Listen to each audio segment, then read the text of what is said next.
it stops, no one knows. We're going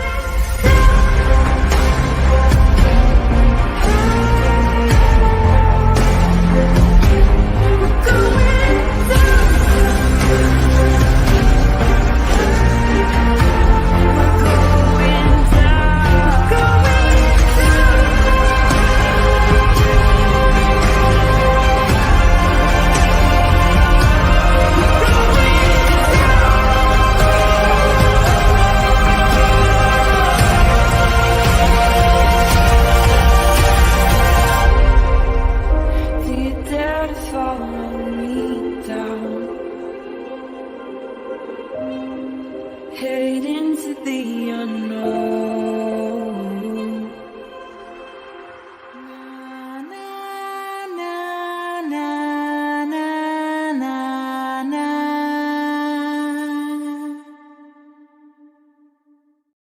Hi, everybody. Welcome back. All the kids are back at school, so now we can get back to regularly scheduled programming. I missed you guys. I know I was on like a couple times here and there, but like there's not been any fluid videos coming out, so I'm happy to be back in the flow, even though I'm exhausted from having to get up at the butt crack of dawn to go to school that I don't even go to. So hello, everybody. What's up, Terry? Hi, Marshall, Ginny, my bestie, Malicious Intent. Hey, Journey Takes a Trip, Angela. Hey, Kimberly. Hi, Benio. Love to Care and Spicy and BH. Just Deb, Danielle, Angels Lie. Oh, Free Ball Hangout. You're never going to let me live that down. Hey, Miranda. Rescue all the dogs. Oh, okay. Hold on. Let me go back down because my chat is not wanting to cooperate very well. So, hello, everybody. Hi, Unsolved Crimes. Hey, Steve's Through. Hey, Cindy. Missed your face. Missed your face, hi, Dean. Peppermint tea. The way I just fangirled when you said that. You're so silly. Hi, The Unraveling.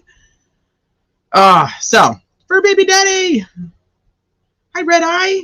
V-Math. Janie. I have kept up. Hi, All Eyes on Delphi. I'm glad you're here because I'm actually going to talk about you. In a good way, not in a bad way. God, what the fuck is going on? I have kept up. I've tried to keep up. I've also been working on the Prezi, so I'm going to create a new link for that because I've added a ton of stuff to that. And then we're going to just talk about it. We're just going to put it all out there and see where the chips fall because holy shit. This very well, and I'm not going to make any promises because I know how dumb it is to do that, but this very well may be the last time I talk about the subject of the leak. And you guys can tell me after I go through everything if you agree or disagree or you think we should keep going. If you guys know, with anything that's come to Delphi, I've now basically separated it into there's like three different things happening. There's obviously the most important thing happening, which is the case for the girls. We all know that. That's kind of at a standstill. And typically when cases go to a standstill, channels who are specifically for one case will end up, there ends up being a little bit more drama. When there's more happening with the actual case, people are typically covering that and not necessarily each other. So that's the most important one, but obviously we don't have a lot happening with that. Then we have the second part of this, which is everything that's happening with the Supreme Court. And I was told that we can live stream it, so I am going to do my best to live stream it. And I know that probably 20,000 other people are going to, but it's something I have to do because I need to talk with people while it's happening. And sleuthy goosey, and so there's that part of it, and there's a lot of confusion because obviously all three of these things tie to each other. Now, there's obviously the other part that is the leak, where I still believe there is an orchestrated piece to this. I just don't know exactly where I think that piece falls right now. So we're going to talk about that too. So I kind of want to put this part to bed. Hi, Shane. Hey, Jinx. Digital. I want to kind of put that part to bed for the most part of if we can. If we can't, then I guess we would just go back to it. Because like I said, I think that they're all very important. I think they tie to each other. I don't really think there's any getting away from that. I'm kind of at a point. Hi, Frosty, Python Chick. I'm kind of at a point where I feel like this ends up turning into. I don't know if anybody's going to come forward and say this is exactly what happened. And so I can't put too much focus there when I really want to go back and finish the stuff that we started with when I came back over to Delphi, which is going through the case stuff. So I'm kind of like, if we untangle the leak, I think we untangle a lot more. See, this is where I know I'm with you there. But I'm at the point where I am concerned of so many people being hurt or attacked, or I guess we're going to get to that. But I just want you guys to understand, like, this is the reason I don't block anybody. I like having people in here, and I can tell right now there's people in here who don't like each other, and 2 months ago I wouldn't have had a clue who those people were, but I get it, and I understand that there's so much history that has caused friction. One thing that I really understand now is that I don't think I understood before. Well, maybe I did, but I don't think I understood the depth of it. There's so many people that are just being hurt. So many people are upset. So many people are feeling like they can't be on this platform. So many people are feeling like, they're attacked for believing something, or trusting something, or liking certain people. I didn't come into this having any, I didn't really have any alliances with anybody. I didn't have any friendships with the people who were considered like the Delphi community. When I looked at Delphi, before it was, I think there was like Gray, there was Greeno. I knew of Matt Sullivan, but only because of his fights with Greeno. And then I watched It's a Criming Shame. Like, that's kind of like the biggest YouTube of Delphi I knew. I didn't know that all of this other stuff existed. And then I learned obviously about the documentary, and then I was sent actually Frosty's footage where he was out, walking and doing all that. I didn't even put 2 and 2 together there until later when I went and watched him and he was walking, and I was like, this is the guy that I've watched. But I didn't know all of that. And I feel like there's just a lot of, no, it doesn't, and that's true. And I don't mean like feelings getting hurt. I mean like people being pushed to like their limits, and that's concerning to me. So that's where I'm kind of at with the leak. And I'm also torn because I'm like, okay, there's obviously other people that are involved in this situation. This is why I'm here. I'm talking to you guys. I'm just putting it out there. I'm just being as honest as I can about how I feel. And then tomorrow, maybe I'll have wrapped my mind around it. But this is literally all happening up until I went live right this second. So I just feel like so many people are just being pushed to a limit that's just,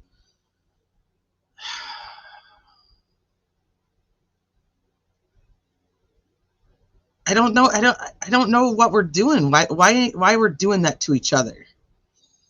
But like I said, I know there's a lot of history that I don't understand. There's a lot of people who don't like each other. There's people that are going to court. There's people that literally have channels just to talk about other people. It's too much, man. It's too much. That's not where I want to spend my focus, and I don't want to hurt people. And here's the thing. Is hurt people will hurt people. So it will continue. Once somebody is pissed off over here, they'll say something. This person's going to say something back. And it becomes entertainment versus the actual point of trying to dissect what really happened. So I won't. So I was actually just talking about this because it happens. And this happened. And you guys have watched any of the Delphi coverage. I always talk about, I did this fighting and all of this stuff in the Watts case. I was part of all of it. Like, if you go back, you're gonna be like, oh man, you're like a hypocrite. And it's like, no, I literally just learned I don't want to do that again. So there was a ton of just infighting, and channels were fighting with each other and so on. It was just, at the end of the day, I'm like, why am I fighting with these people because they disagree about the case? Now, fighting with people because I don't necessarily like who they are it is different. I agree with that. And that's where some of this other history comes into play that I'm not privy to, or privy to all of it. So I don't know how much I want to necessarily contribute to anybody hurting anybody. So that's where I'm going to leave that for right now. But there's this really cool thing that I kind of knew existed, and it didn't exist in the way that it does now. But there's a channel called All Eyes on Delphi. It's a newer channel. It's not very old. And I'm going to show you guys some stuff. And I'm not going to say who this person is unless they want to say who this person is. Hi, Aspen. Now that we're just talking about like just people just fighting. and I just don't want to do it. You just got to ignore it. I don't entertain it, usually block and move on. That's why we're here, and it's not helpful for the victims. Hi, Angie, baby. I've watched the timeline walkthrough. It's cold, windy. Oh, I already read that one. So I want to start with this because I am, honestly, I'm just in awe. So I was sent some crime scene walkthrough videos that I suggested should definitely be public and walked through and music added and all of this stuff. And I found, I'm going to show you guys. I watched these like 1,000 times. Like I watched them over and over again. It's one of the best videos I've ever seen, and this person deserves so much credit for the time that was put into doing this that like I have to show you guys. And then I want you guys to all go over there and sub. So let's do that first. Let's share this video, and then because these are freaking badass.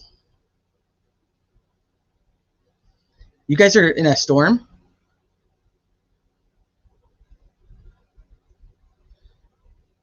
I like Captain Howdy's video. They're very clean and crisp, and that's why I think I always liked that. And so that's the thing. And he's probably got history with all kinds of people too. So I come on and I say like I like somebody, and they're like, oh my gosh, Tracy's best friends with everybody. You just got your power back on? Oh, amazing, amazing. So I want you guys to see it, and I want you guys to go over there and sub, because the amount of time that is put into this is incredible. To put it into this one, I think is a 12-minute video. Just, they're badass. Let me just get it up. Oh, thank you, Sleuth Investigate. I grabbed the link, but I don't need it now. You guys are getting a storm starting tomorrow? Hi, Kel. Yeah, I don't even know if I could do cool edits like that. I don't think I could. I don't know. It's just the presentation of the information is so clean. And I think that's like, that attracts me to like channels.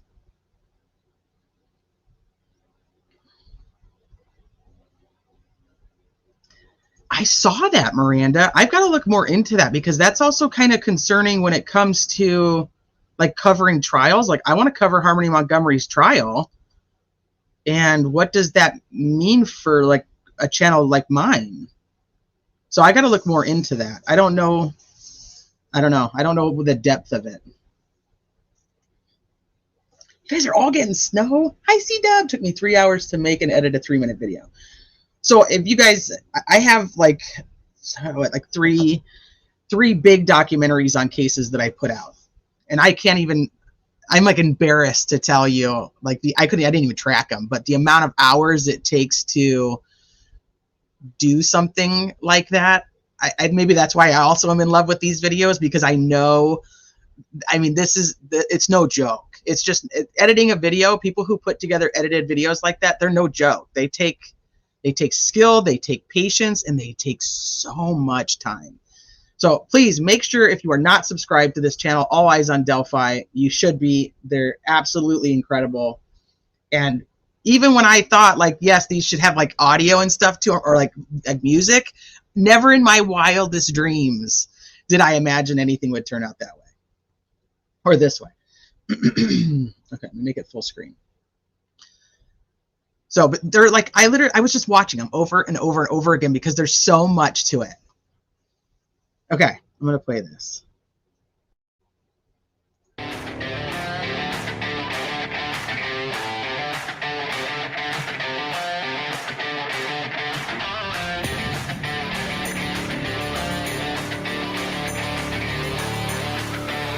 Okay, so hold on before I keep going. All Eyes in Delphi says, I originally made them for my own sanity. I couldn't have made any of it without the people who did the real work. Please read the description and sub to all their channels. Give them all the love. I will. I absolutely will, because this is badass.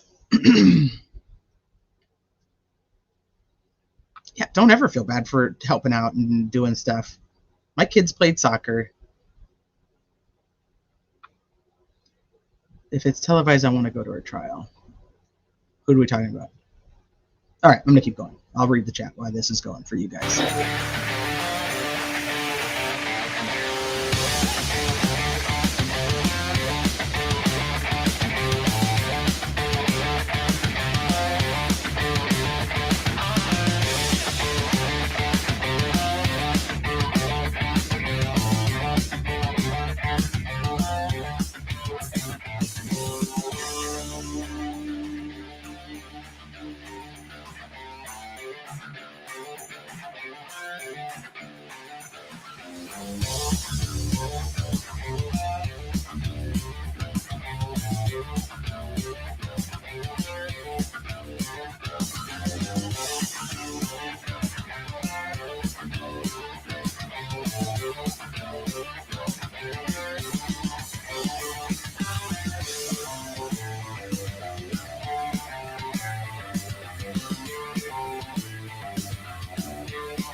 Okay, so there's a couple comments in the chat that I want to address real quick. And hello, everybody that just popped in. Welcome. So you're watching one video of different things. And if you pay attention to what the title is, before anybody thinks that there's any narratives being pushed, there are multiple videos. There's no narrative. Look, Richard Allen PCA reenact from the Frank's Memo edition. This is a time lapse. So what you're looking at is the timing that is based on what the Frank's Memo has put in. This person put all of these different walks, all of the different paths of what each person would have been doing at the time per the document. So you got to pay attention to that. So it's not a narrative. Well, I mean, I guess it is. It's every narrative because there's so many different videos. I'm just playing you one because I want you guys to understand what they are, one, and I want you to understand the immense amount of work that went into creating something like this, but there are so many. This is just the one I picked. I didn't even pay attention to which one it was because they're all freaking badass. But they all have their own title. So it's like the timing on, you know, what's happening, like for each thing. So I don't want to play all of their stuff. I mean, I want you guys to go and look at it because it's incredibly done. So it's every one of them has a complete. You guys are all gifting memberships. Thank you so much. Look at you guys. Welcome to all the new members. But there's different ones per the documents so that you can put together what you think is right, how it would have looked, how it would have worked. I mean, you have to think, taking each path for the person that was walking them, I mean, the amount of time that takes for each one of those, and then putting it all together, putting it in a format that is like this. Let me see. Okay, so I'll show you instead of playing the rest of this, so you guys can go watch the rest of that one on the channel. I'll play you a different one so that you guys can see what I'm talking about. I'm going to read the description too so that I can make sure that first, you couldn't possibly argue with me over certain details in these reenactments more than I've argued with myself, I promise. With that said, I initially made these for personal use while trying to make sense of the PCA. I did my best to choose witness paths that made the most sense for the gaps in time when the gaps in time are not accounted for in the PCA, and to base those choices on the timeline laid out by the PCA, as well as the most up-to-date information available in news reports and witness interviews. The reenactments are obviously not perfect representations, but they are made in good faith to better contextualize the physical environment of the facts laid out in the PCA. The footage was taken early 2016 as late as 2022. So some footage had been mirrored or reversed in the absence of the original footage, moving in the direction needed to reenact certain portions of certain witness timelines. So that's why I'm saying there's so much more to it than just one piece. And this isn't, I can guarantee this probably isn't even done. There's going to be so much more happening. But I'll show you this one so you guys can see that what they're doing is going through all the information that has been given and creating walk-through timelines of what this potentially could have looked like in real time. So I'm going to play a little bit of this one and then we'll move. Like I said, this was so amazing that there was no way I could not share this.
You can see that, so SD is Cheyenne's friend, but she's not publicly mentioned, so I think they just chose to use the initials. But you can see like they're looking at the same thing because they're walking together. While Daniel Pearson is over here with the girlfriend, and the suspect is over here at the crime scene. So it's like this is all what's happening at this time frame, but from each of these people's potential perspectives. That's not her full name, FYI, Miranda. That's not her last name. That's her Facebook name. Yeah, and so like this. Oh, you're talking about Daniel Pearson? I don't know. His name's been out there for so long. I don't know about not using it.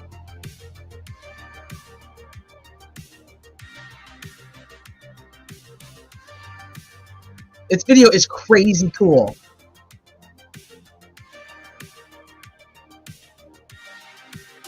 That's why I'm like, to pay attention to each like different piece, like you have to like rewatch it and go, okay, like this is what this person was potentially doing.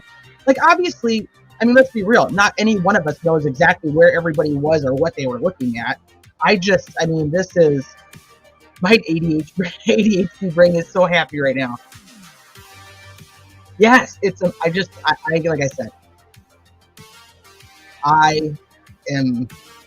just amazed at how well it turned out.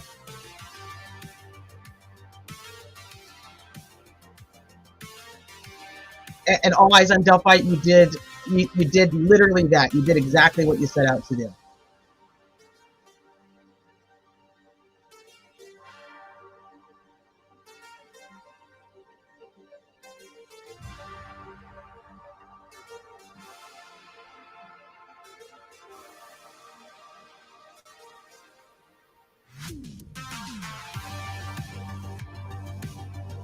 Right, C-Dub? Let me get rid of that so you guys can see the bottom. So they're also telling you like what's happening on the outside that, you know, there is not really a perspective of, because it's like a drive-by or it's this or it's that.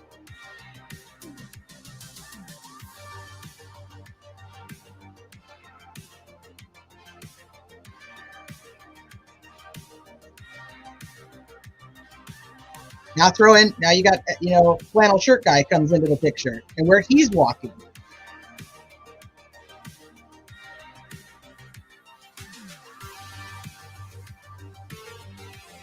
That's not a bad idea. That's not a bad idea. I think for anybody who doesn't really understand the terrain or what they're looking at, I could see that. And for me, like I've looked at this now so much, like all these areas, like I'm like I can kind of pinpoint where everybody is. But I could see, yeah, years ago I wouldn't have known.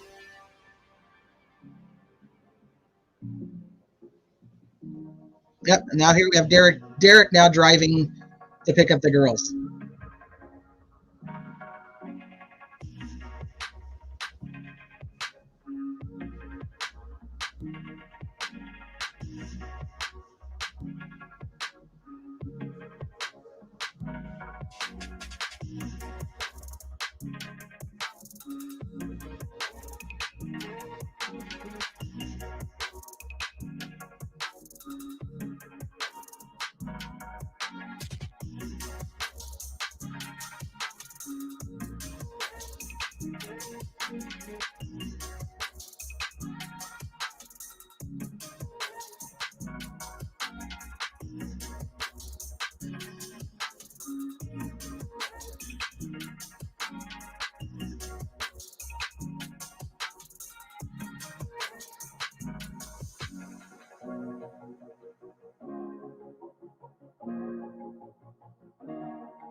I said I wasn't gonna play the whole thing, but I'm sitting here just like watching it like engrossed. So I'm gonna play this whole.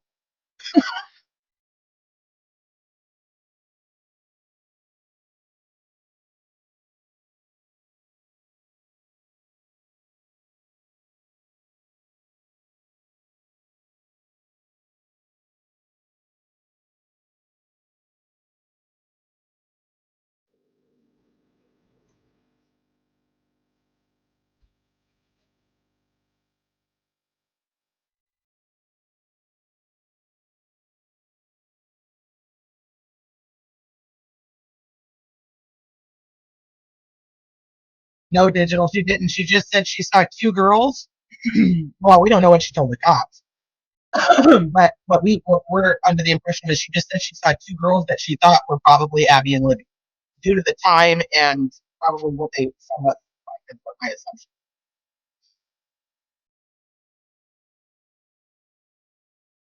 Tornado.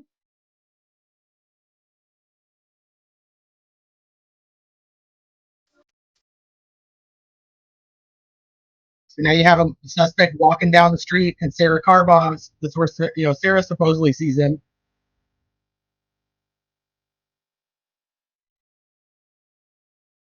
And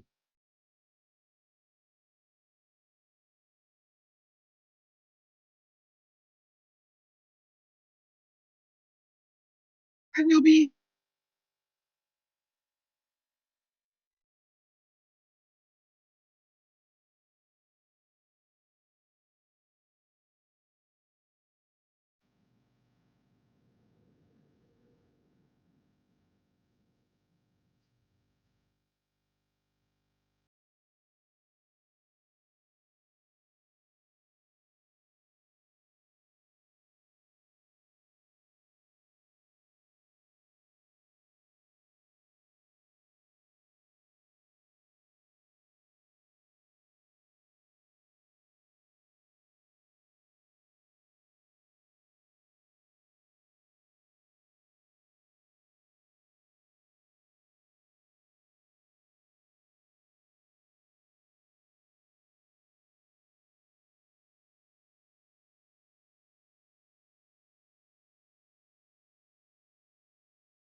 Yeah, Tornado Iris. I think she it's like June or July. I don't remember.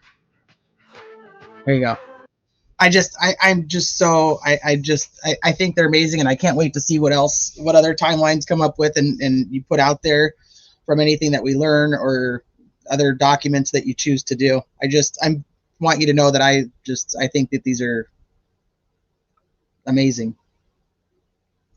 and so helpful to me who I don't know what that's called, but like I have to learn in all different ways. Like I need like audio, I need to read things, I need to see things, I need all of it to be able to really absorb like what's happening. um, so here is all of the channels that the footage was used from. Wow, all these are not, maybe not all their channel. Is this all their channels? Wowza. Hi, S. Huckett. Okay. So there's all creator identifiers were obscured as to not distract from the content itself or the nature of the reenactment. The original footage I used came from the following channels and or creators. There you go. Boom. It's a lot of work right there. That is, I don't know. I'm like I said, it helps me in my brain put things together so well. And I was watching like I'm like kind of one at a time, kind of going through them that way. And this is why I'm like, you could just watch those over and over again. So there you go. So Lynn, who did the first sketch? Such a great question. Who did the first sketch? I hope nobody strikes this amazing work. Well, I hope not. I mean, they're here. All Eyes on Delphi is in the chat, and I am. It's definitely. I need you guys to make sure you're subscribed because I want you guys to be a part of whatever is happening there and being able to see all of those things. So it depends on what you say by first sketch, Lynn. I mean, that's kind of the thing is, you know, we have the two different sketches, two different times. I meant the girl. So the first sketch released, second sketch made was Sarah Carbaugh. Then you have the first sketch made was Betsy Blair's, but was not released until 2019.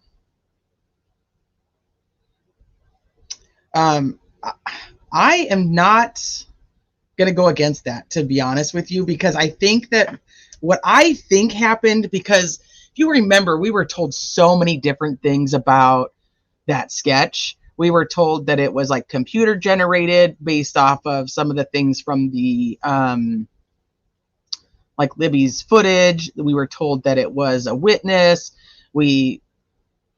And that's the other thing. So the only the Sarah one was the FBI artist, which is why I also think it probably has quite a few different people's input, in my opinion. Now they don't say that in like the Frank's memo or in the PCAs or anything. So that's just purely me and my thought process, just from all the information that was put out there, where this came from. That some of it had to do with, if you guys remember like the very beginning when everybody thought it was like Jimmy Duvall because of how close he looked to, let me go into it. How close he looked to the person that one of the juvenile witnesses had seen. Hey, the Royal. Hi, Johnny. Oh, the original video people not striking? Well, shit, I hope not, but we'll see. I'm on, today is officially business day number 10, where they either have to pony up and take me to the federal court or leave me alone. So I'll let you know tomorrow how that goes. So it's also really uncanny how much this dude looks like Richard Allen. I mean, let's be real. But there was no mugshot of Richard Allen for her to be able to point him out. But she said, like, this is who the person she saw looked like him. So then it makes me go, like, I think there's like contributors, because if you go to, okay, so we have 4 is what we know of. There possibly is, yeah, Duvall is a clone of R8. They look a lot alike. They really do. But more mad.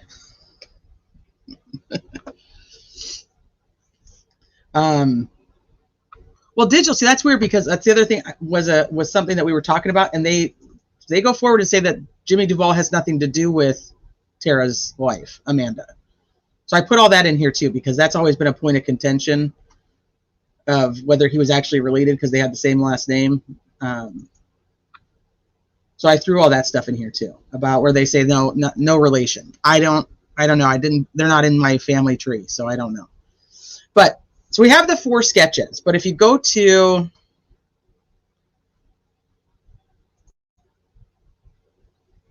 we go to like the leaks and we look at the thumb drive map, the parts that we have anyway, you have composite sketches. We have Carl Abbott, we have Daniel Pearson's, who ends up turning around and saying that it's actually Flannel Shirt Guy. So did he contribute to the first sketch? This is one of the reasons. So one of the lives I plan on doing very soon is like what changed from February of 2019 to April of 2019, and I'm hoping that Skip's going to be able to join me for that, because I think that he has a lot to contribute in the way of information too. Plus, I just like chatting with him. So he changes. I think that he's probably part of the reason that things changed, but that's my opinion. This is all just my opinion, so take it for what you want. Thank you, Mother of Dragons. I appreciate that. So Carl Abbott, Daniel Pearson, Rayleigh Voorhees, Sarah Carbaugh, and Teresa Liebert. They also said, I don't remember if it was Carter or somebody in Ellie said, I think it was Carter, that one of the sketches that was made actually was of Mike Patty. And we obviously don't have access. We don't see that. You know what I mean? Nobody's put that one out there yet.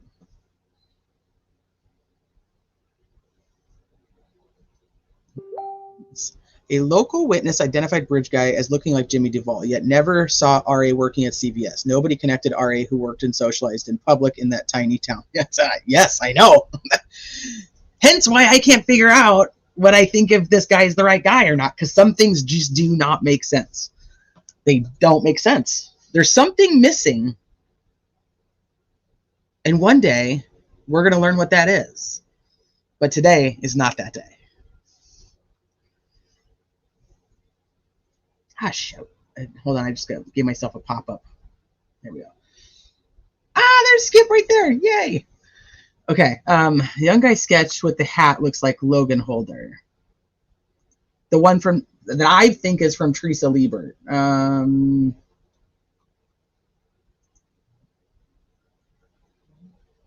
guess I should add, maybe I should put the sketches over here with the leaks, because these two technically are part of the leak. The unofficial, this one right here, you think looks like, no, you think the actual one looks like Logan. Yeah, something's just off. I can't put my finger on it. I don't know. Thanks, Babs. I appreciate that. BH, nobody has ever said, oh, wow, yes, the CVS guy is the guy. Nobody. Yeah, nobody's walked in there and been like, wait a minute. Wait a minute. You look like somebody that we all know.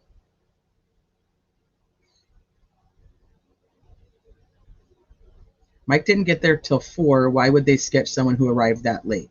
I was curious about this too. He actually, no, I don't think he gets there. I'd have to go back to the timeline. But I don't think he gets there till like 4:30. 4:30, almost 5. And then they call like the cops at like 5:20.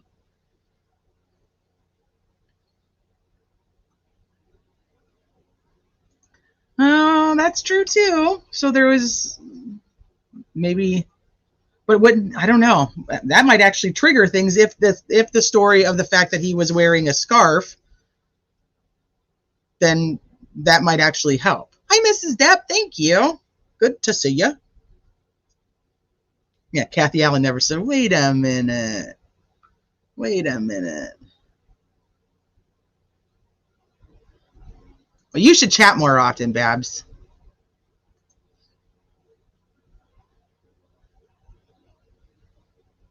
I don't know what you two are over there giggling about. Cindy said, I also find it hard to believe that the witness statements they have been made public are not the only ones. Well, they can't be, because we know that there's so many other people that were there. So we know they have to have other things. I just don't know. I don't know how much they actually have to offer based on the time they were there. And I think that's going to be interesting. Let me go. I can go to that too. Let me see. I can show you guys what I have been trying to add to everything is. I added. What did I add? I added some Cody Patty stuff. I added. No, that's Derek's, not Libby's. Sorry, hold on.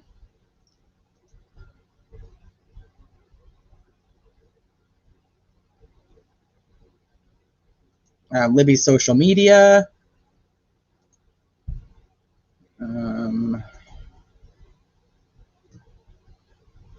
I think this is probably the area I've spent a lot of time in. So here's your map.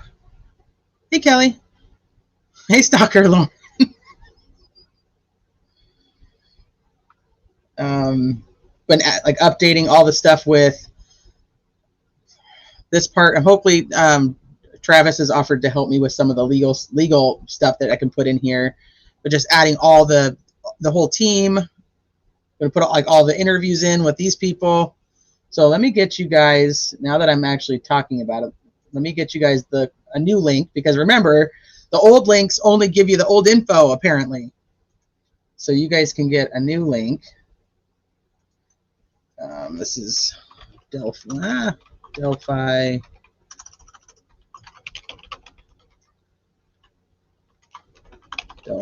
This is number 4.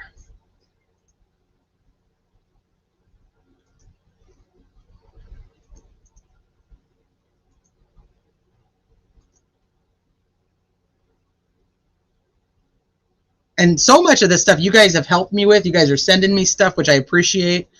Some stuff I have, some stuff I don't. So, I mean, just, you know, on the safe side, if you have something that you think that you don't already see in here, because I obviously am not done, you know, feel free. Oh, thank you so much for joining.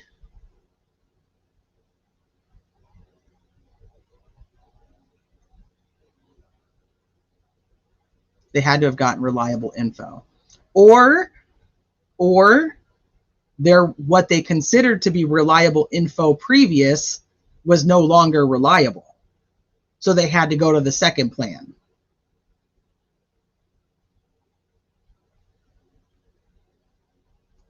That's a big thing. That's a great question. That's the date for the hearing is the 18th. It just adds more questions. How did they find some witness statements credible but dismissed others? Yeah, she does. She still has her dad on there. Last I had been told, which is complete hearsay, was that Kathy was living with them. So I don't know if it's true or not, but that's what I was told. Where is the sketch from the 4 girls from Freedom Bridge? I got the question because I don't know. This is why I'm like, they had to have put some people together. Some of the stuff has to be put together. There's no other way around it. So searchers, I was adding all that. What else did I add in here? Oh, some more info on Jake Johns. More info on David Erskine. I think I already did that one before the last one. I think I'd already done those. So anything I find, I just try to put in here. It looks similar to BB's sketch. Let me go back. Let's go back to the thumb drive.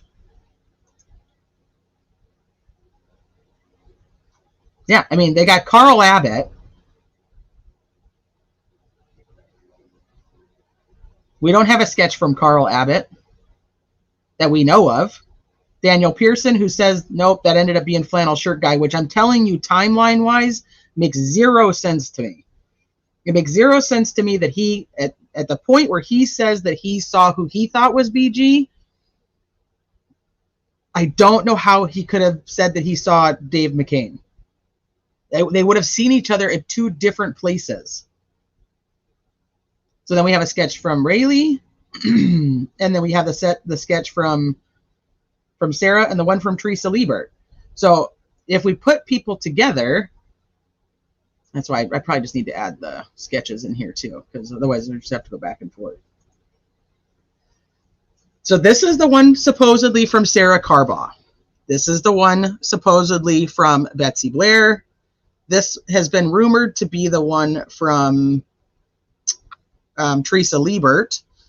And this has been rumored to be the one from Rayleigh Voorhees.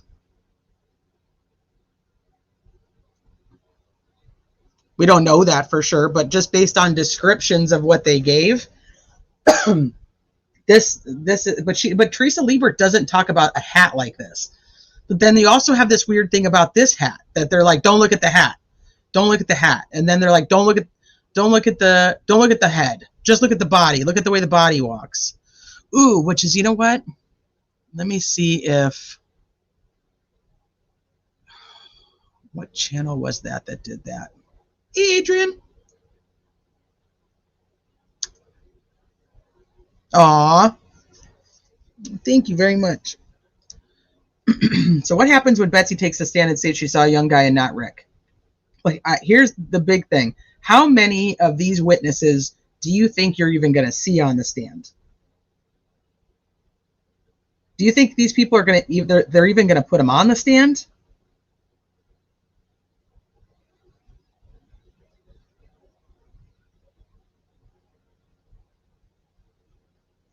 Right. Well, so we have 4, but is there contributing people to this?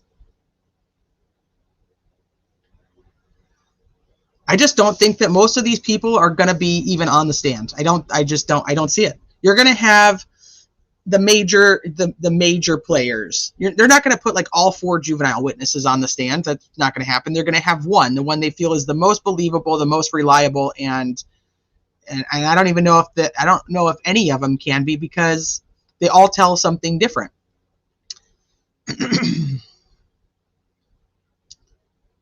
So, and one of the clips that I pulled up that we're going to talk about when I do that other live about what changes, like he said, like Doug Carter says, the person who created the first sketch made face-to-face contact. Face-to-face contact. That's a quote from him. Well, if that sketch is from Sarah Carbaugh, there's no face-to-face contact. She was driving by.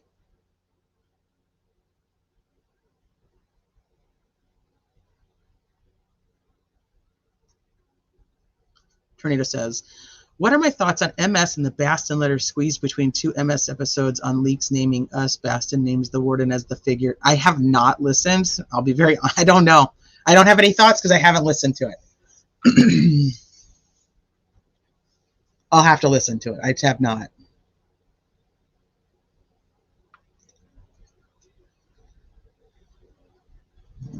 Let's see. It seems the official story is witnesses and everybody else left the trail area. Only persons present were girls plus killer. In my opinion, a lot more people were there during all relevant times. Well, if you go back to even just like with Cheyenne was at the other end of the bridge on the south side of the southeast side of the bridge at the time that they're saying that the girls are killed across the creek. So, witness, did she hear anything? Does she see anything? What does she know? No idea.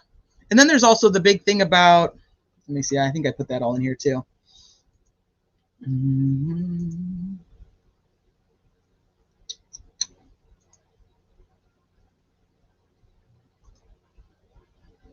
So there's a whole narrative that there's a fake Cheyenne account. I hate this is the shit that I just can't stand. So there's a whole thing about like just this fake, like somebody creates a fake profile of her and puts all that out and acts like they are her. I don't know. So I put all that in here too because I'm like, I don't know which one. How do I know which one's her? These are screenshots. I have no proof of any of it. So how certain are we that the index thumb drive wasn't altered? Plus, when that index was accidentally sent to Woodhouse is paramount because how much discovery had the ex-defense even received at that point? Absolutely agree with you. So we can't determine how much of it was altered because we don't know exactly how it was shared. So we don't even know if they had the ability to alter it or if it was just a shared file. I mean, like in the actual, I should say, in the actual file it was sent in. Now, can they take it and do what they want with it and alter it later, like actually fake it? Somebody absolutely could. I have to cough. Give me 1 second.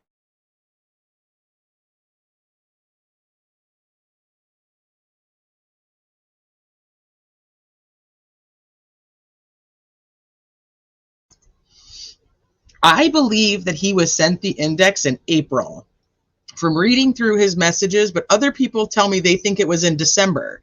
I just don't, it makes no sense that it was in December. And I don't pick that up from reading the messages between Mark, Robert, and Woodhouse. I pick it up like he's saying, yeah, this happened like Easter morning. But then somebody else is like, no, that was when he was raided. I don't know. I have no good answer about when he actually received it. We know we know that the conversation where it was shared with Mark was in August. There was probably 70, 80 people at the trails that day, including residents. Oh, Wheelby, thank you. Hey, Anon. Been to the bridge 6 times and I've seen less than 4 people total.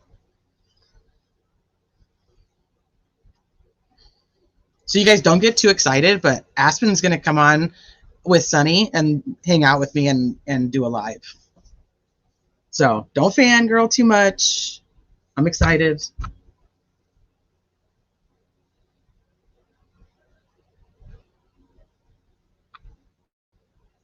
And there was all that stuff about reddish brown hair and his eyes were not blue. And the FBI description was for a man about 6 foot tall, weighing 200 pounds, plus changed just before RA was arrested.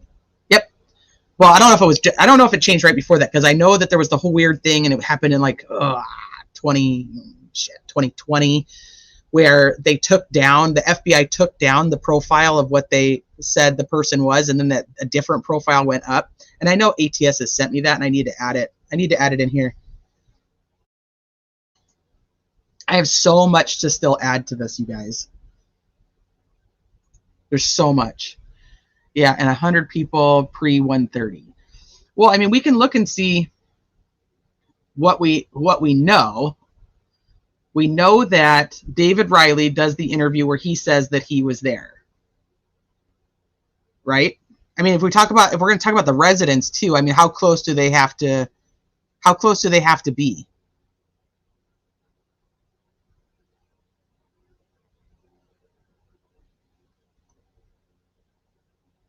You don't have to stop spamming. I am. Well, it's also missing a ton because I'm told there's like 20 to 30 pages of that index, and I have 7. So there's so much missing that we're just that's like literally just a tiny piece of a puzzle that I have no idea. We're just taking it for what it is at this point, because there's tons that we don't even have access to if it is 20 to 30 pages. Yeah, it's a big number, but we know of 25-ish, plus Kelsey saying the teenagers. It's a tough one. That I'm going to go with, I think it's probably that. I think that's probably the closest. Because you've got the people who are there like pre-time. You got the people who are like a Brad Heath who's across the way. He's not necessarily there. Then you've got your juveniles plus one that I didn't add in here because I have no content for her to put in there. Then you've got Betsy who goes for the walk, Sarah driving by. You've got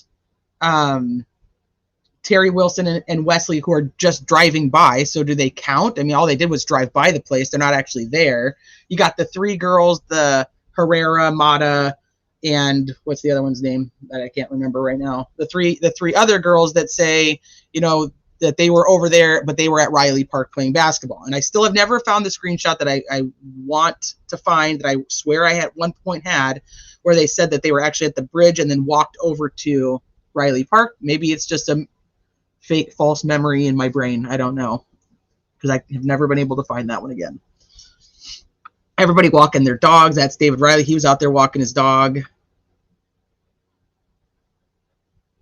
Yeah, I'm only getting like 7 or 9 pages. Well, I mean, if you count the duplicates or how it's screenshotted in different directions, like the cutoff on the different screenshots, I probably have 20, but it's all the same info.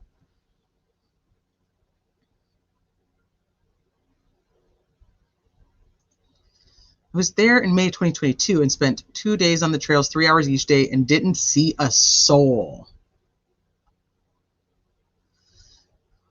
So that's interesting. For the people who have been to the trails, when were you there? Like the time of year? Was it, you know, midweek? Would school have been in, or was it in the summer? You know what I mean? Like, when would you have been there? Like, so think about the fact that this should have been a school day, but isn't. It's like, you know, a randomly given free day off because they hadn't had enough snow days to fill the calendar. Does that alter, obviously, how many people would technically be there if I went on a Wednesday at 11 a.m.? You know, when most people, well, maybe somebody's at lunch or something, but I don't know. I think that'd be interesting too. I think that 25 is probably pretty accurate. What about Tina? What about Tina? Why does that name sound familiar? And I don't tell you. I don't know what to tell you. Yeah, Michelle Weiss drove by. Yeah, saw 2 cars, which are deemed to be, you know, what, Daniel Pearson's and Cheyenne's. I lived there 3 years and didn't even know the bridge was there. See, that's weird too, because David Erskine said that he didn't know the bridge. Oh, Tina Rodell. Oh, yes, thank you. Yeah, that Tina. Yes. Okay, well, we can go over to Tina. Where did I put Tina? I added Tina in here, I believe. Yeah, here she is. There you go. There's Tina.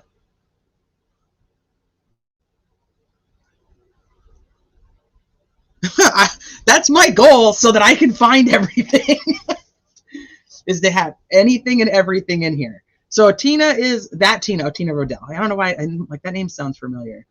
I have her here because it kind of, she's the one that leads to this crew. So I got it. If you guys think that something would make more sense somewhere else, like I can move stuff around too. Just tell me. Because I mean, some of it, there's not. I mean, it's not like the biggest thing in the world. I can't just continue to add anything and everything. Oh, I did add this little picture. I don't know who made this. I'd give them credit. I found it in a Facebook group, but I loved it, and I thought, you know what? It matches all the cool colors for the girls. Hey, CJK. If we take Rick's ex-defense 12 to 1:30, he went to the bridge, then the bench. The group of 4 were on bridge at 12:30. They would have seen him at bridge end of trail, yet RA only claims he sees one group. But he claims he sees a group of 3. And that's always been like a point of contention is the other group with the quote-unquote juvenile witnesses is 4.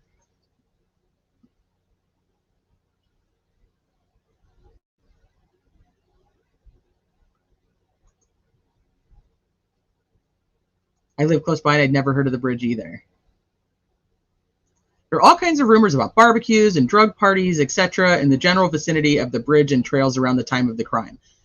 There seems to be, and I'm curious if we'll ever actually have any answers to this, because I don't think it's something that's going to possibly come up in court, that there was, it was known apparently, not, I mean, I didn't know about it until obviously after the crime, but it's apparently known to a lot of the locals as a place where people would go and under the bridge and do drugs.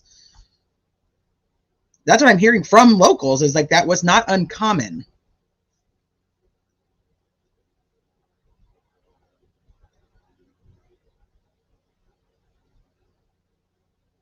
And the one question I do have too is about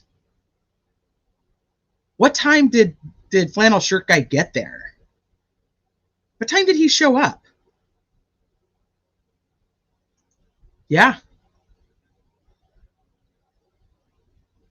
Yeah, he didn't know that. He didn't even know there was a bridge. What time did he get there? I was there in July. There was 2 men putting night cameras in and saw 2 ladies after we walked to the bridge and was back to Freedom Bridge. Huh. Interesting. I know TR's son. Tina was 37 seasons ago in Delphi Land. It's hard to remember everything. I know that. I just compiled anything and everything I can, and then here I just give it to you guys.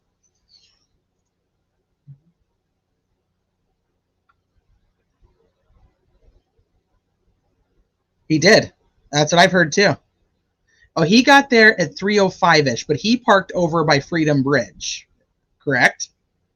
I didn't know that he got there at 3:05-ish. Where's that at? Where can I find that? So I can put that in here.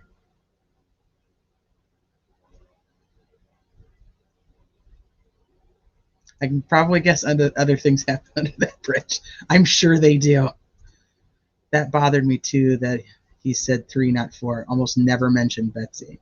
Yeah, never mentions that he saw somebody else. Never mentions that he was on the bridge and saw somebody else. And I'm telling you guys, I'm not sold that he isn't the right guy. I'm just not sold that he is. But then I'm also very confused on whether I think that he really did everything by himself. Do I think he could have? Yeah, I guess it depends on why, like how everything went down. I don't know. There's so much. I have so many questions. We're gonna do that one too. Like when we're done with all of this, we're gonna be like, okay, this is our remaining questions. This is what we still have left that we don't know an answer to.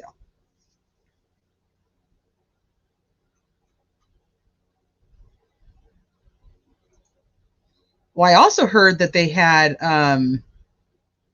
the southeast of the bridge was on Weber Sanders land, right? That the little chunk that's at the end of the bridge, that they have taken that like as an eminent domain. I haven't looked into that myself, so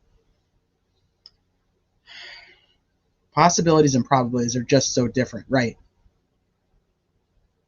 And then you take like all the people who follow this case and you take into consideration like what we could do or what we couldn't do.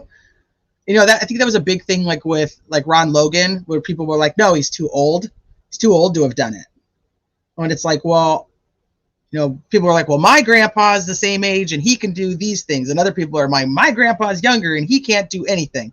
So we all like add our own personal like biases to the situation to say whether we think things could or couldn't happen. Even the prosecutor believes there are other actors.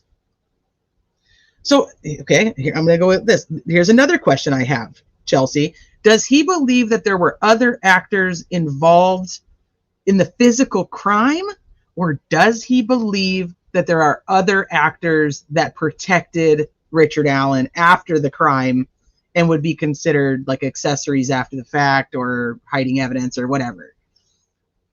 Because they don't clarify. So it's just like, read between the lines and come up with what you will. That's why there's so much flippin' secrecy. Another chat about the eye color, which are blue, but in every photo that Kathy had on her Facebook, only one looked blue. In all the others, they looked gray, hazel, light brown. I think that it's probably pretty common for blue to have a little bit of, you know, unless they're like steel blue, like solid blue, they end up kind of having more of a hazel. But that was one of the witnesses said, I don't know his eye color, but I can tell you that it wasn't blue. Which would mean it's any of those other ones. So, yeah.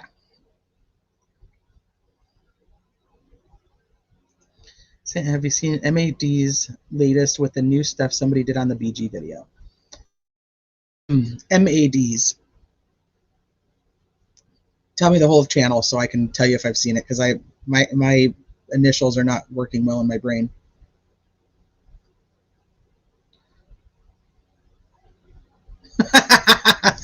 I feel you there too. I was one of the Ron Logan is too old people, but I changed my mind. Well, yeah, because I mean, his abilities were not of somebody else that's of similar age. It's a shame. Yeah, you'd have to be really close to know they weren't blue, unless you're just saying like they're not bright blue. They're not like that solid bright blue. When the retired prosecutor came on, do you think that allows for the fact that Nick may have to step away at some point? What do you mean? Oh, you're talking about the special prosecutor? Oh, Michelle After Dark, but she was playing somebody else's video, and I was going to try to find that video, and now I can't remember what it was. I'll just go look at her channel real quick. So you're talking about the special prosecutor, which is another thing that falls into the timeline and makes things very weird. If they were ready to go to trial in January, how is he just bringing a special prosecutor on in October? Make that make sense.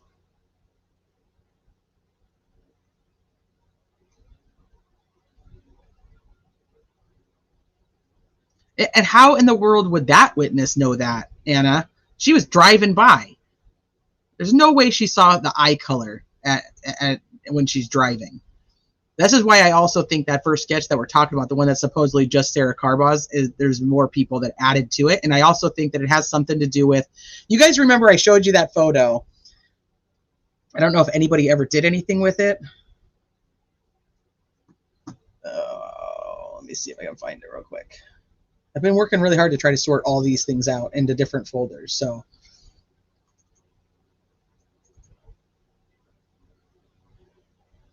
this photo and like how clear it is and like the angle of it.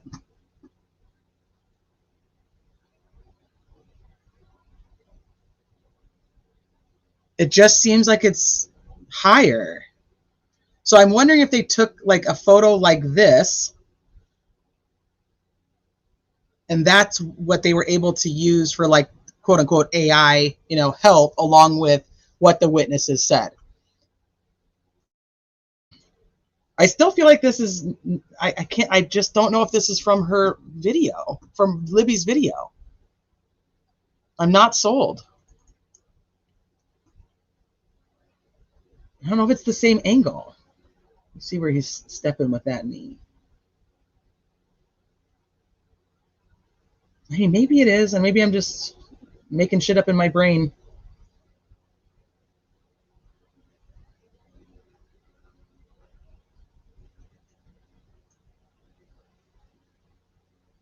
It could be like 24.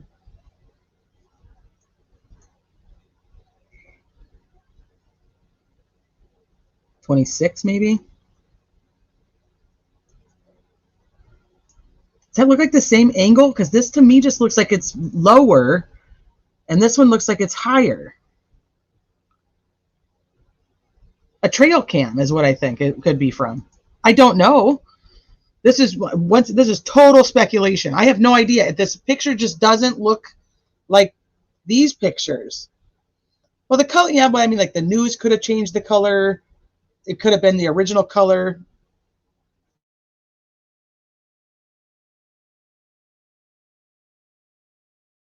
That video. I need to find where she's got that video. And his walk is much more accurate. Yes, I watched Michelle After Dark's video. They say that they had trail cams. Freaking Holman says it at CrimeCon. He says they had trail cams. Hey, Aaron. He's thinner. I'm gonna find it so we can look at it. Let me just go over to. I'm sure because she always puts in who does the videos. Let me just go look.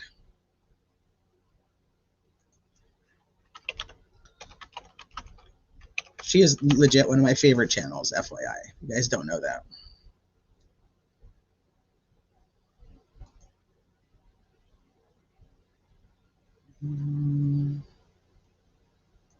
Nope, I think it's a pre-recorded video.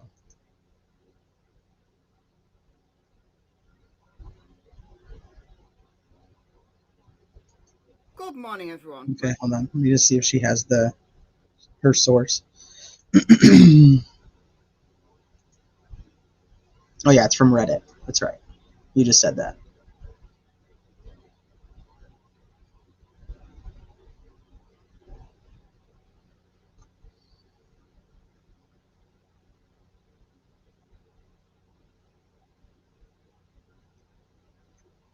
It doesn't take me straight to it though.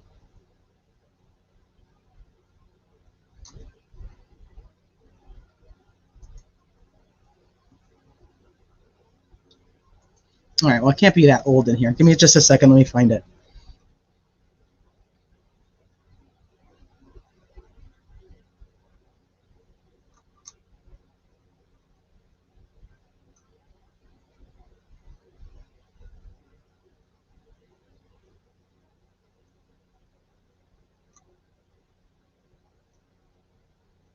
Here it is.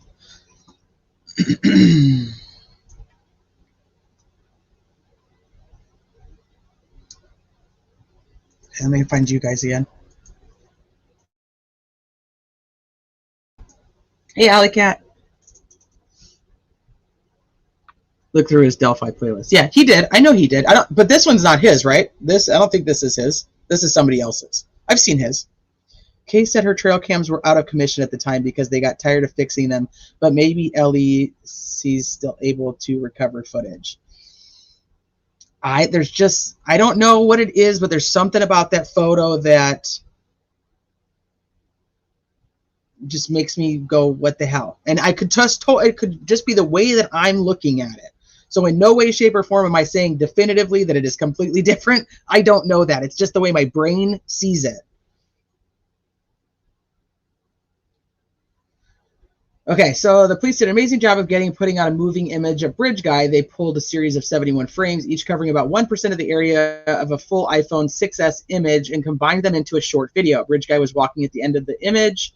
The phone's camera tried to find something to focus on by looking in the middle, so it's no wonder the focus goes in and out as the focus mechanism tries to find what to focus on. The image was from a handheld phone and required stabilization, which explains why the video available from the ISP, Abby and Libby site is named Delphi Motion Fix.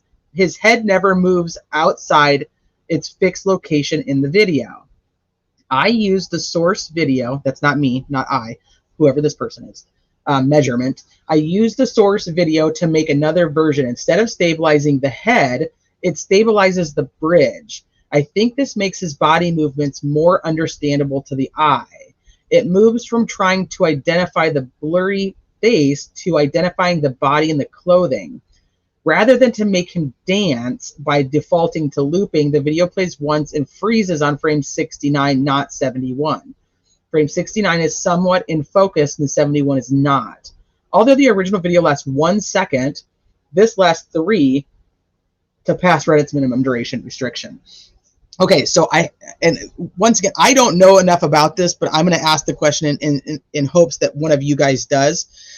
If the video that was released from law enforcement is stabilized, like this person is saying, and essentially the focus becomes on the head, and that's what we have, then wouldn't them trying to stabilize something else still keep the head stabilized because it's already done? Like, how do you unstabilize it? Shane. How do you unstabilize the head then? Does that make sense?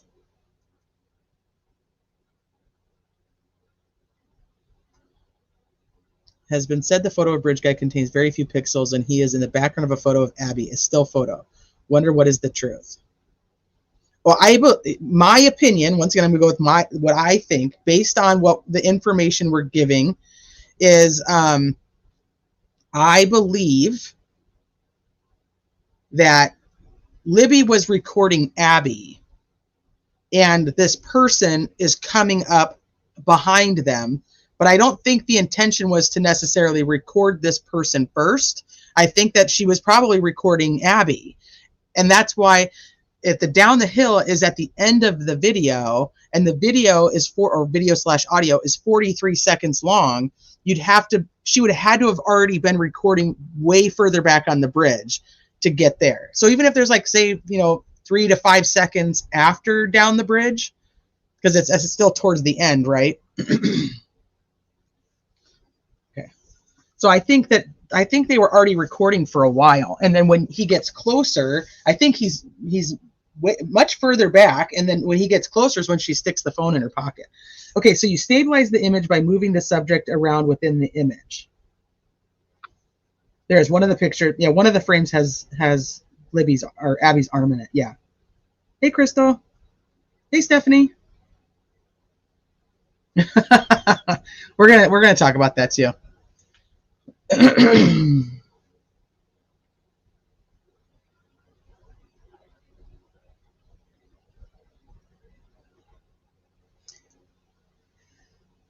That there are a lot more pictures than that 43-second audio video. I think it's possible, but I know what I do believe is that this one piece is 43 seconds long. I do not believe that there is that this particular video audio is longer than 43 seconds. There may be more, but this one, they have said 43 seconds in so many of the legal documents that I can't imagine that they're gonna be like, well, oops, sorry, it was actually 2 minutes. Okay, so I'm just going to play this so you guys can see it.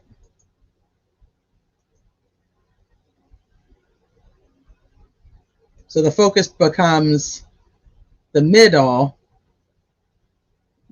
or the clothing, you said, right? And you don't see that weird step, like the weird knee thing.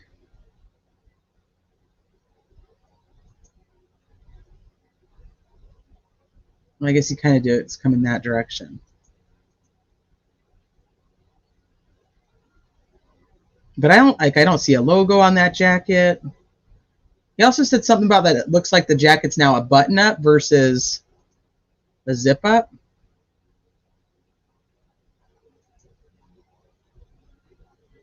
It was interesting.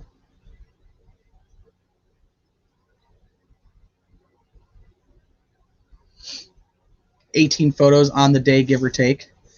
I mean, supposedly she was out there to take pictures, so it doesn't surprise me that there would be more.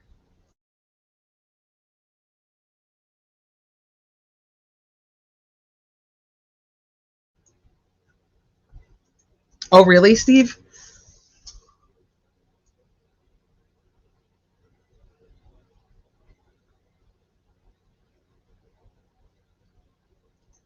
Yeah, and a few of the witnesses say it's more like a windbreaker kind of thing. So it would make sense if it had a snap, right? I don't know. I don't know. I mean, obviously, like, because this is not my forte to say, oh yeah, this is great or not great. I find it very interesting, and it does. I mean, it does make it so that his walk isn't so weird, but it's still weird. Somebody was saying something earlier that people were out there trying to say that Richard Allen was drunk or something when he was doing this, or on drugs. I'm like, there's no way he was. I don't think he was making it across. I don't think he was making it across this.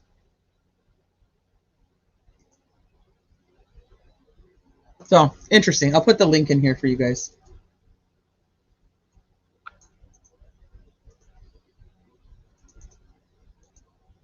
Some people have always seen the shape of a gun, and others don't see it. I don't. Yeah, so the jacket is not zipped and maybe buttoned. That's unusual. Most jackets use zippers. It looks like a Dickie snap front jacket. The brown area might be a leather ammo pouch bouncing against his leg, and might be a hunter cartridge pouch, which is that's an interesting one. I actually thought that it was a knife sheath, like the one that goes on your belt. And like for like the curved knives, I don't know enough about this stuff, so you guys don't make fun of me, okay? But like the curved knife, and it has like more of a triangle like sheath. There's a hole or two in the jean's right leg around the knee. Well, that's interesting because I did see that, and I was like, that has to just be a shadow. Right there. I was thinking that has to be a shadow. There's something dark on the outside of the jean's leg around his left shin. He's wearing a white t-shirt with maybe a black pattern printed on it, or maybe there's a shadow on the shirt cast by something sticking up from the jacket collar. He favors his right leg, which may just mean he is right-handed. Can't tell if his right hand is in the jacket pocket or resting on something outside. The jacket's right pocket has something bulky in it, which could be the gun. People have already discerned some of these elements in the original. What else? Edit. Here's a version of the video with 10 repetitions. Okay, let's try that. Make it bigger.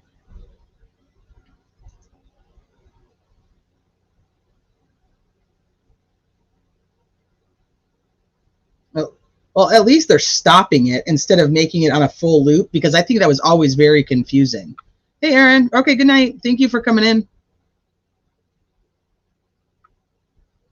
The loop that the cops put out was always very confusing because it makes the way he walks seem really freaking weird, and it didn't make sense to me because it's like that's a loop, and of course it's going to look weird because it's not an actual step.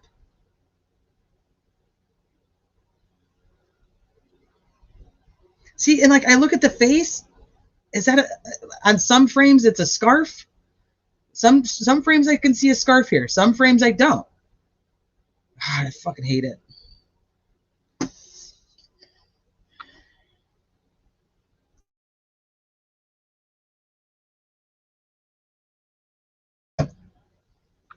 Right, but I'm just saying at least he pauses at that spot, so it's not. Can't watch EOA. He took down all of his stuff. They took down all of the EOA took down all their stuff, and I was like, that's a channel that I'm going to be very honest here. It's above my intelligence level at points, so I have to rewatch it a couple of times to go, okay, I think this is what's happening here, and I mean, there's a very clear story, but I trying to pinpoint like who the players were. So I was very upset that EOA took down the channel or took down the videos, because those I would go back to those to like try to wrap my mind around. It's back up. Okay. Oh, good. And BG has a fanny pack. So you do think that's a fanny pack right there? See, that's what I was thinking was like one of those like knife sheaths. Really has nothing to do with pixels or lack thereof. Saving a photo with an aspect ratio different from the original will result in a person being fatter, thinner, taller, or shorter. Okay, so do you think Let me ask this question then. Since we've looked at this and we know the other video, the one that I brought up with this, do you think this could possibly be just before the video was pixelated? So it is the same video, like right here you can see the shoulder, right? That it is the same video. Yeah, that's what I was thinking too.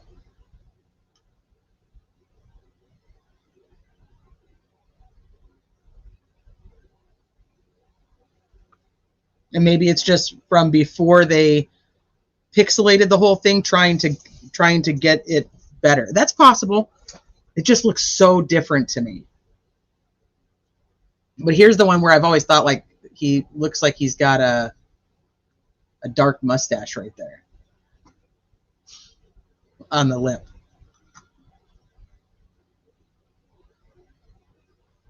Oh, Ramblin', be safe. Yeah, they're all edited. That's a problem too. I don't know why they never just put out the originals. Just put out the original. And I get like even if they put out the original and like took out the girls' voices or whatever, just so you would know where it stops, where it starts. Did you see that picture Matt had? No, I don't think so. I'm telling this guy right here in this photo, this is what I have to go on is this photo. This guy does not look like he's in his 20s, 30s to me. Mandy, I wasn't going to say it out loud, but he was one of my POIs for a long time. Hey, JC Marty. A camera pack? I wonder if I can show you guys what I'm talking about.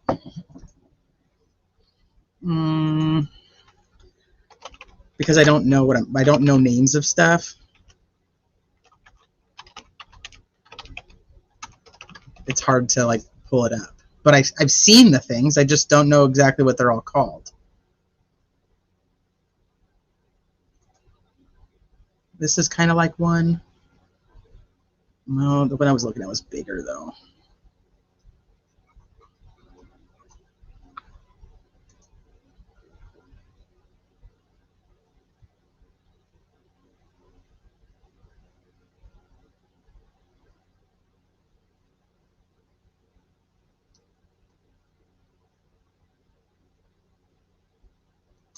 Hold on, I'm looking. This is kind of like one that I was talking about, but that's not the right one. It's not a triangle.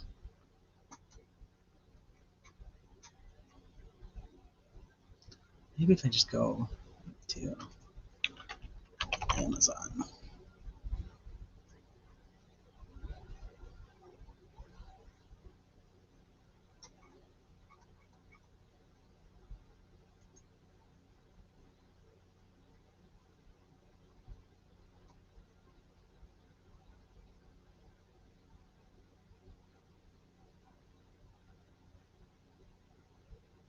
I can't see chat right now, so I can't talk to you guys. Just hold on. Give me a second.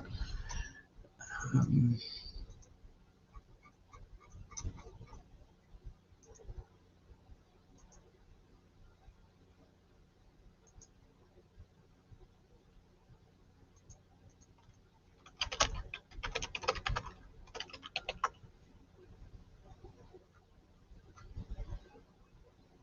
wanted you guys to see what I was talking about. It's kind of like this, but the one I was looking at was like bigger. But like goes on your belt, but it's like big. And so it holds, instead of like a knife that goes straight in, it holds like a curved knife.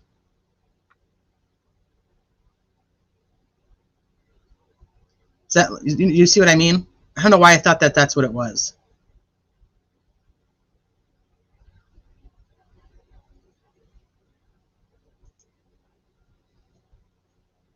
Okay, now you guys are talking about eating donuts. The hell. I'm hungry. Looks like half the guys in Indiana. I know. Well, I think that's also my thing is like people look at the photos and they're like, oh yeah, that's absolutely Richard Allen. And I'm like, well, shit. Like all the years that I've looked at all the POIs that have come out, I'm like, yeah, I could totally see it. I could totally see that. Yeah, that's what I'm saying. Like this one, the one I wanted to find for you guys, it's like it goes like this, and then you pop open the top, and then it holds like a curved knife, and it is big. It's not little. I've just never been able to understand why Ron would be on the bridge. Did he cross the creek to pop out from the southeastern corner? The girls walk all the way through the secluded path to the north end. It doesn't, well, and also even the people who tipped him in, some of those people said that Ron wouldn't go on the bridge. So I don't know.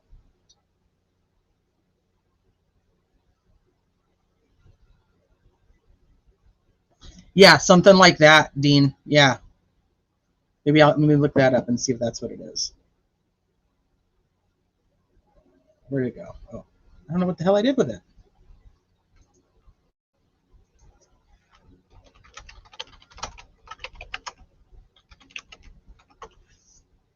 No.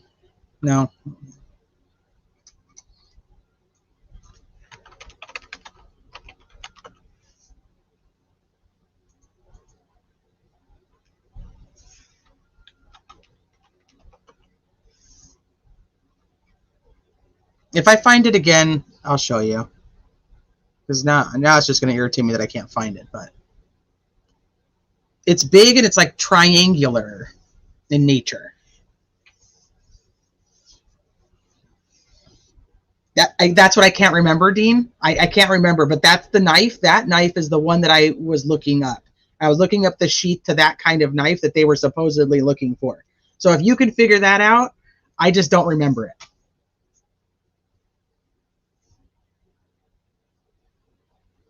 Ron walks that area every other day, but I was under the impression he would not go on the bridge. Is that inaccurate? His ex said he would never go on the bridge. Yeah.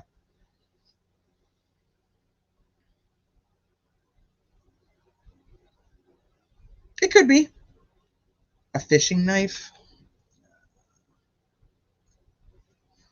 It had a fancier name. I think I would have remembered that. I think it had a fancier name. But either way, it's neither here nor there. I have no fucking idea what it is. So, I mean, ultimately, I'm just sitting here making guesses at what I think it could be. Maybe it was just a fanny pack that he put all of his stuff in. RL made a call from the north end of the bridge at 2:09 and then crossed the bridge, taking exactly 4 minutes, which was the exact timing.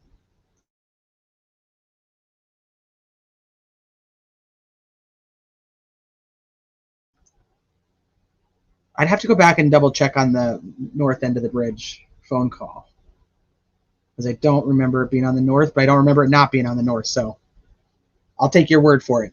A Stevenson knife, fishing fillet knife, is long and skinny. No, it was a curved one. Did you see the video Jeff H did with the walk on a loop? No, I don't. Unless that was Jeff H, then I don't know. They checked out a hardware store for it. Yeah. A Stevenson knife.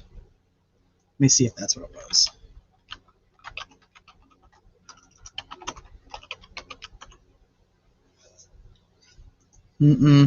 No, it was curved.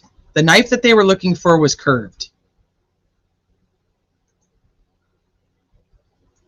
I'll find it. I'll figure out what the hell I was talking about and where I got that info and why I even bothered to ever look it up. A gut hook knife. Let me see if that's it.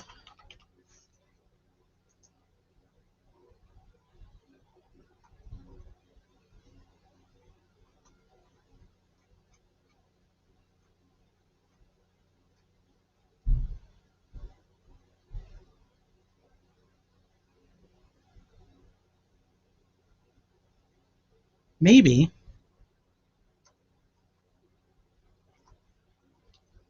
I mean, this is really irrelevant, just besides the fact that now it's in my brain and I want to know. I have a picture of a brown leather fanny pack. Huh?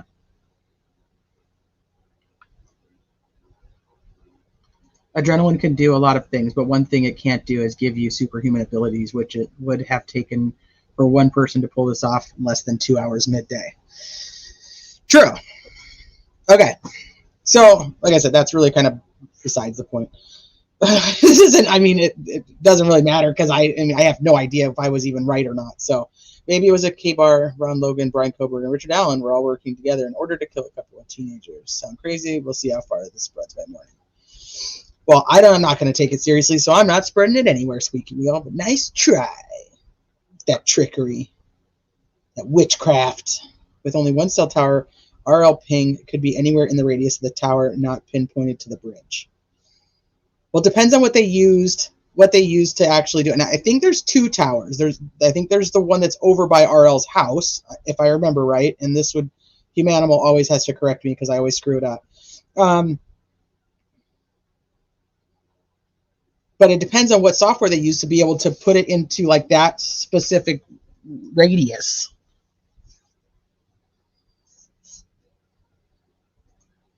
Oh, come on, you stupid pop-up. Okay. So let's talk about the leaks. Let's get into that because I don't, like I said, I don't know how much more I'm going to talk about this. I don't know if we're ever going to have. I have my opinion, and okay, so let me preface this by saying, without having the proof behind any of it, I just like a case or whatever you're looking at, what you do is you kind of just have to go, okay, this is the knowledge that I have. This is probably the best of the knowledge I'm going to have. This is my theory based on that knowledge. And until new facts or anything else comes out, I can't really, like, that's kind of where I'm at. It's the same reason I can't let go of Delphi, and I've told you guys this like 1,000 times, is that because I can't come up with a theory that makes sense to me. I can't fit all the things in and make it say he's the right guy or not the right guy. And so my personality is like, I have to be able to come up with what I feel is the most probable that is possible and go with that. And that's kind of where I have to leave it at until I can have more information. Now, the thing is with these crime scene photos, I'm not sure that some of the people that are involved are going to ever tell the truth about how things went down. I just don't. And I'm also not here to just like to put everybody on blast and be like, come and tell me what you know. Otherwise, I'm going to tell you that I think it's you, kind of thing. I don't, it's just not really how I function.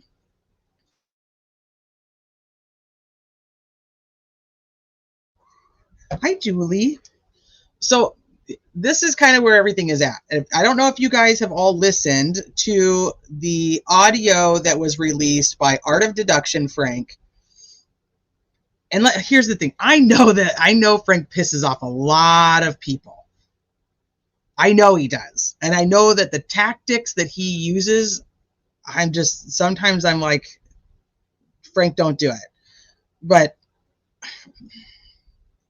people are set in their ways. They do what they want to do, and that's how it's going to go. Hi, Deets. So he's a reaction person. So he likes to see how people react to things. And holy shit, I mean, sometimes that works and it gets answers, and sometimes it just hurts people. And you're stuck in which is it beneficial to do it or not do it. I do believe. Oh, I forgot those. Sorry, honey. I do believe that his intention is to figure things out and come to the truth. And so this is like, people are always like, I don't know how you talk to Frank because he does all this crazy shit. And I'm like, I get it, but I feel this is like, I can only speak for me. So you guys can all have your own opinion. Like I always tell you guys, have your opinion, do what you want with it. I feel like he just wants the damn truth like the rest of us. It's just his way of going about it. And I don't necessarily always agree. But I'll be able to drop the channel of the videos he showed earlier. That was impressive. Yes, absolutely. All eyes on Delphi. So I don't like doxing. I don't think it's necessary. I don't think that I don't think putting out people's private information I don't think that's necessarily what should be done. I think people who have been targeted by him handle it differently. I absolutely agree. This is why I'm like, I get it. And so I don't want to go too far into this tangent, but you know, there is a group of people on YouTube and Facebook that they don't like me. They don't like me. They have their feelings about me. They think exactly what they think, and there's no change in their mind. So I don't give two shits to try to. They're the type of people they aren't people that I want in my life, in my circle, in my anything. So when that group of people has tried very hard to get me to care. They've made videos, they've faked screenshots, just all the crazy shit that you see on social media has been done to me. You don't hear about it because I don't talk about it, because it's not worth the attention. They're not worth my attention. But I understand the feeling that people have when this is done to them. And so I don't agree with it. I don't agree with anybody doxing anybody. I don't agree with a lot of the hate that everybody just has for each other. And like I said, it all stems from a history that I don't understand. So my opinion is really just that. It's my opinion, and it's not relevant, and it's not going to change anything. But I try to make it so that anybody who wants to talk about Delphi, anybody that wants to share their opinions, anybody that has information that they think matters, that you're all welcome here, regardless of the agreement or the disagreement or any of that. I try to make it as open as I possibly can. And I also, in the same time, I don't ever want to become the channel that contributes to anybody feeling like they're somebody's on a witch hunt and I'm like leading that, or that I have anything to do with it. I don't want people to feel that way. I don't like feeling that way, and I don't want anybody else to feel that way. I don't know. I worried about that when I started talking about Delphi. I worried about this whole history and how people were going to react to the fact that it's not that I don't care about their history. It's that I don't know it, and I can't come off like I do and take sides or go and spend my time investigating why all these people don't like each other to see who's right and who's wrong. But now that I've kind of been in this little mix for a hot minute, I can see things that I like and I can see things that I don't like of my own accord. And I'm still not going to banish people. I'm not going to tell people that they're not welcome here. I'm just not, because I think that if I do, then I become part of that. And I don't want to become part of that. I try to tell you guys all the time, like, just go out and do something kind to somebody that you wouldn't normally. Just try it and see what happens. See if it changes anything. See if you being nice about something changes the way that this person reacts to you. Because, and I said this at the beginning of this live, people go, and if I come on here and I say something and I'm talking shit about this person, then the other channel is going to go live and they're going to talk shit about me, and then I'm going to have to come back and I'm going to have to talk shit about them. And it becomes very much that. And I don't like that. So I don't want to partake in it. So that's why I said, like, the decision that I'm making about not really wanting to continue to talk about the leaks, that's part of it. So Frank had this call with Mark, and he sent me the link to listen to the call. So I listened to the call, and I'm like, okay. And he's like, you can play it on your channel if you want to play it on your channel. And I'm like, well, I don't necessarily know if I want to do that, because here's my issue. I have questions. I have a lot of questions after listening to this call. And if I have questions, I'm going to ask those questions, but I'm not going to ever have an answer to them. Unless your name is, yeah. Oh, well, thank you. I appreciate you guys too. I appreciate you guys being, I appreciate all of you. I know I say that a lot, but it's the truest form of feeling that I can have, like an actual appreciation for people who give two shits what I have to say about anything. It's literally humbling that anybody cares. That's really where it's at. So, I'm like, I don't know, Frank, if I can play this. Like, I'm going to weigh the pros and cons of playing this audio and see what I come up with. I don't know if it's going to matter. I don't know if it's going to matter. I don't know if people, if I have questions, people are going to have questions. That's just how it's going to be. Because I'm going to end up asking those questions, and even if they didn't have questions, they're going to have my questions now. That's just how it goes. So he's like, well, what questions do you have? Okay, I should back this up. I should back this up a little bit. So, somebody said something, Frank, if you're, sorry, Frank, if you're watching, but I don't really know. Who's Frank? So Frank is the channel Art of Deduction. That stalking and doxing is bad. I think that everybody can agree on that. And that's the craziest part is I think everybody does agree on that, but then there's like this level of where people believe that there's other people who deserve it, so it becomes okay.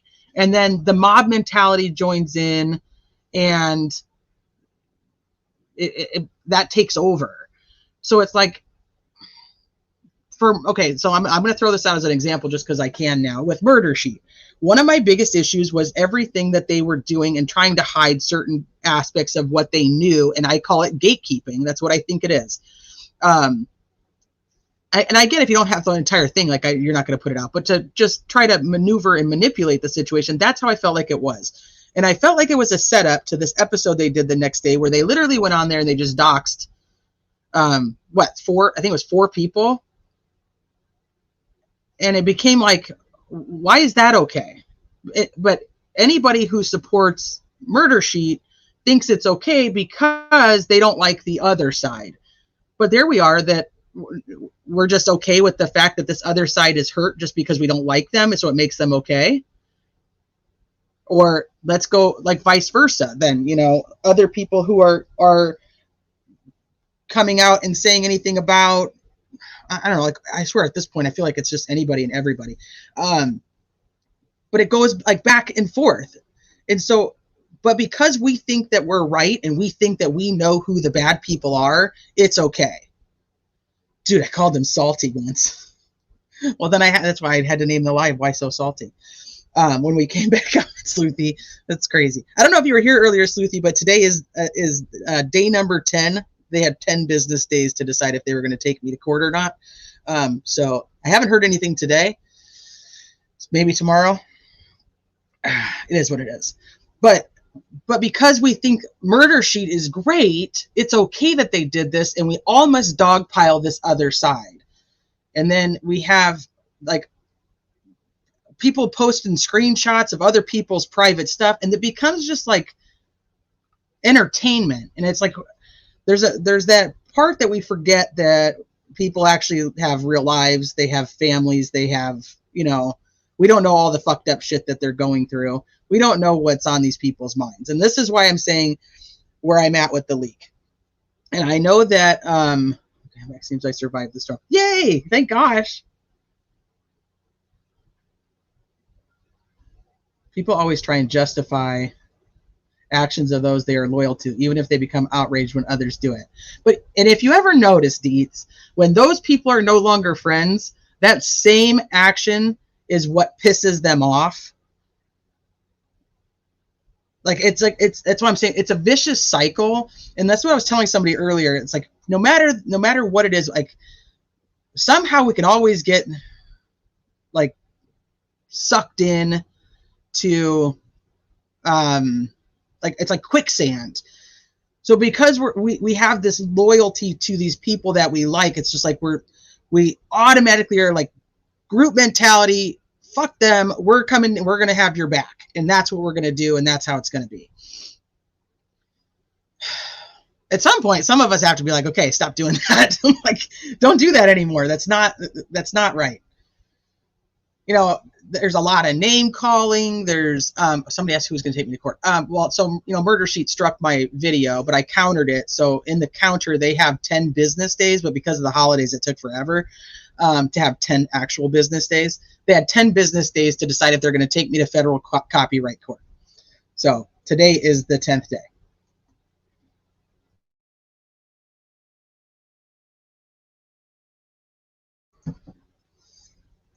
Right, that's the problem. It just becomes entertainment, and then it becomes money, and then people, and there's channels that are like created off of that. Like that's what their whole entire thing is to just sit there and talk shit about another creator, so then they can create this war, and it goes back and forth, and in turn, there's just money dropping every which way. And the craziest shit is that some of these channels have like a lot of views, like people, because it's almost like a reality television. So he asked me if I'll play this audio. If I want to play it, I can. And I'm like, I don't know. I have a lot of questions. So he's like, okay, what are your questions? Oh, shoot, I was going to back up. How long do you take it and eat shit before you stick up for yourself, you know? That's a great question, too. Federal Copyright Court. I already solved the case. The PCA gives you the answer. Clue, not Alan.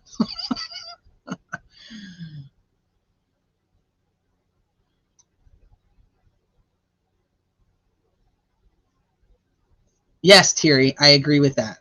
I agree with that. The war becomes more important than the case.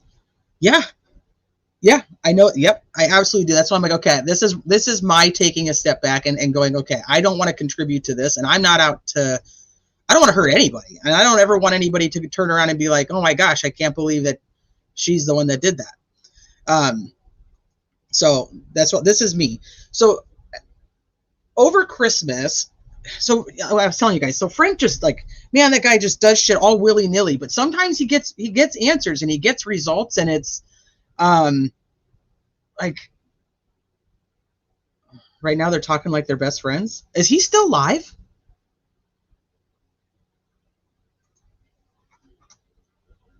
Hold on.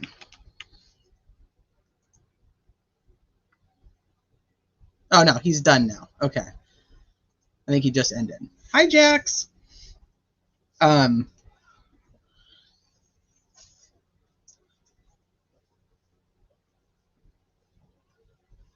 I don't understand grown folks not reaching out to each other when they have a problem, because it's easier to just go online and just talk shit. So, and this is actually an interesting comment that was made to me, which I'll tell you about. So over the holidays, Frank being all just willy-nilly and just being like, all right, let's see what happens, because he likes to see the reaction of people, and it helps him gauge what he thinks is like is true or false, or where people really are in this whole process. So hold on.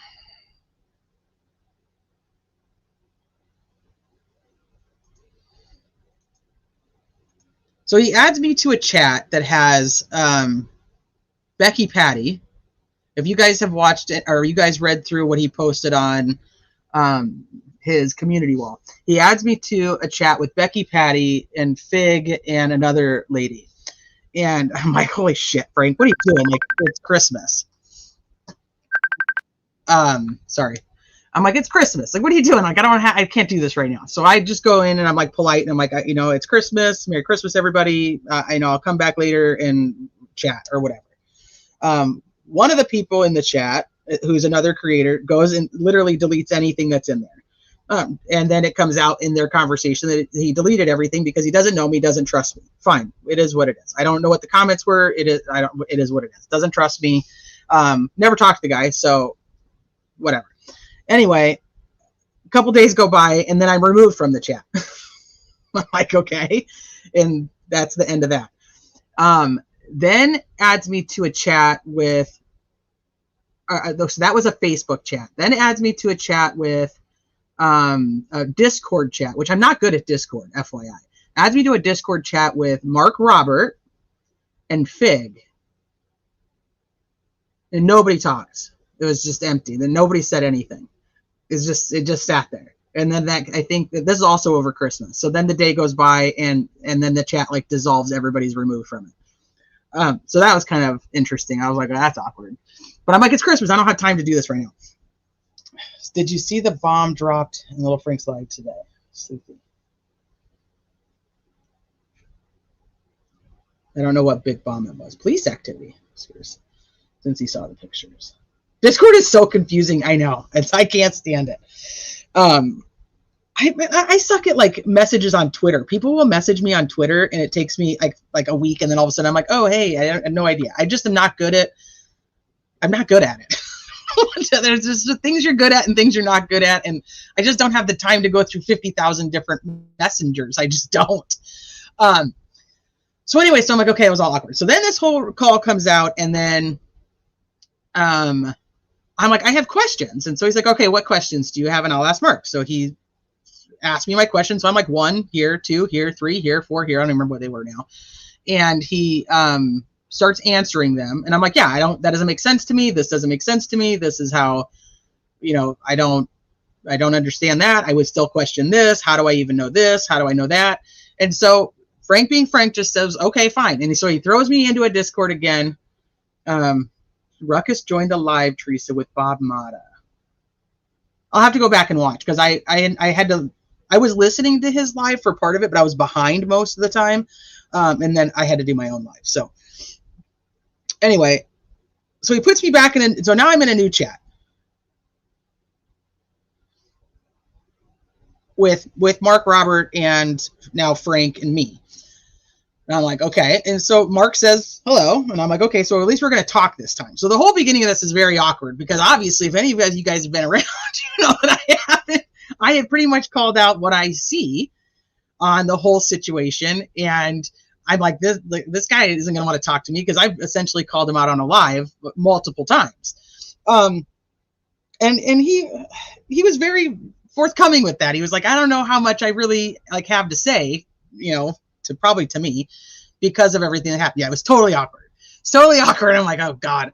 But ultimately I was like, you know what, here's the thing. Like I'm pretty much an open book. Ask me whatever you want to ask me. And then you can decide if you want to answer any questions I have. Like, that's it. I can't just go play in this. I have no context. All I have is the recording. I have no idea how it starts. I have no, any question that I have or any question that you guys have in chat, there's no way to answer it because I don't know anything else. I'm like, so then you can decide whether you want to answer any questions. And I'm like, essentially, because then he was like, and I'm kind of totally paraphrasing and I can read it to you, but it's not that exciting at the beginning. Like I said, it was kind of awkward. And I'm like, essentially what I want to know is I want to know about the leak. I don't care about the rest of the stuff. I just want to know how this happened. And he's like, whatever. And then I think I ended up saying something like,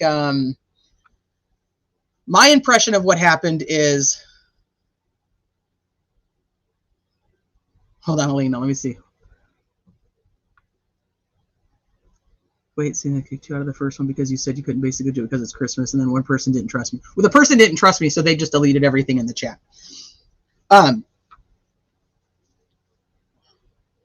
So I'm like, okay, this is what I think happened. I think Mitch Westerman took the photos, sent them to Robert Fortson. Robert Fortson sends them to you, and you put them in a Discord chat with a bunch of people. And one of those people creates this mass email that is sent out to everybody that seems to be the topic. That was the original idea, was that there was this whole mass email that was sent out, anonymous email. And when your cold dropped into a chat, someone should make a meme, Mrs. Depp. They absolutely should, because I'm just like, fucking shit. What do I do here? JC Marty, you stop giving me a hard time. Hey, Sugar. Hey, Bella.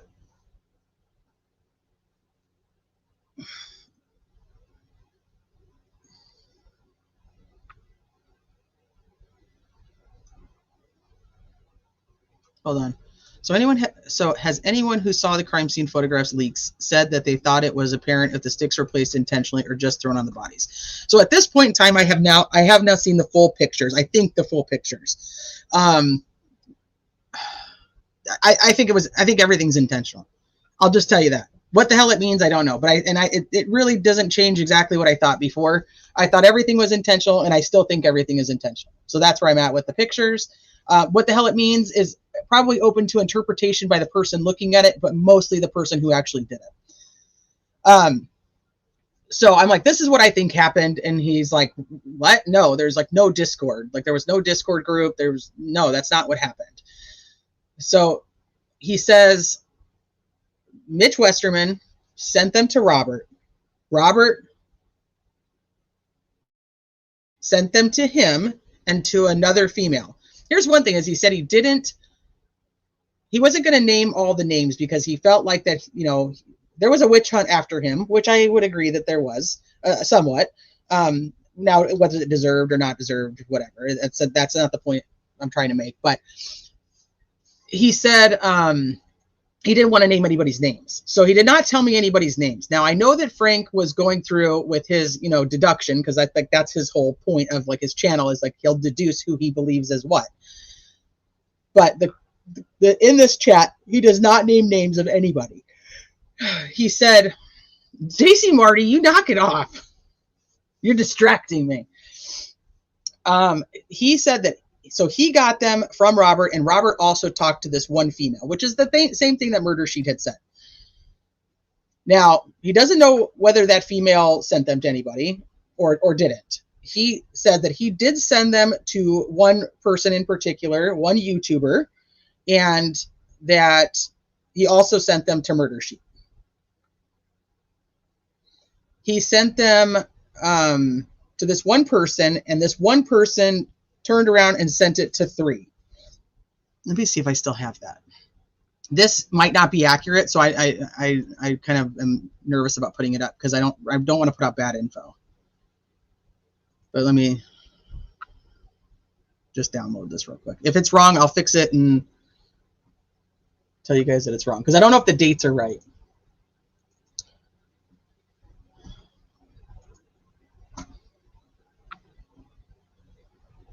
Okay.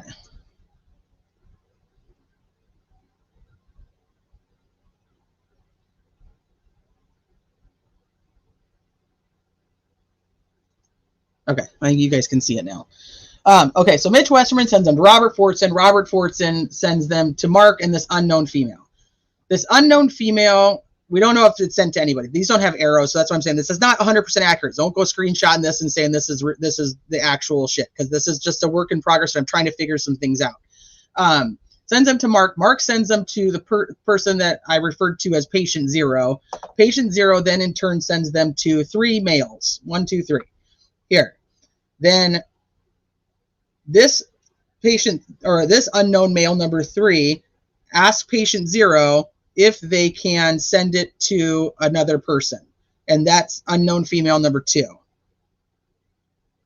Now, unknown female number 2 is the one who apparently sends them to Rick Snay. This is not completely vetted information. That's why I do not want you guys going out and saying this is how everything went. This is what I'm trying to piece together right now. Bye, Venue. Thank you so much. Go have fun on your live.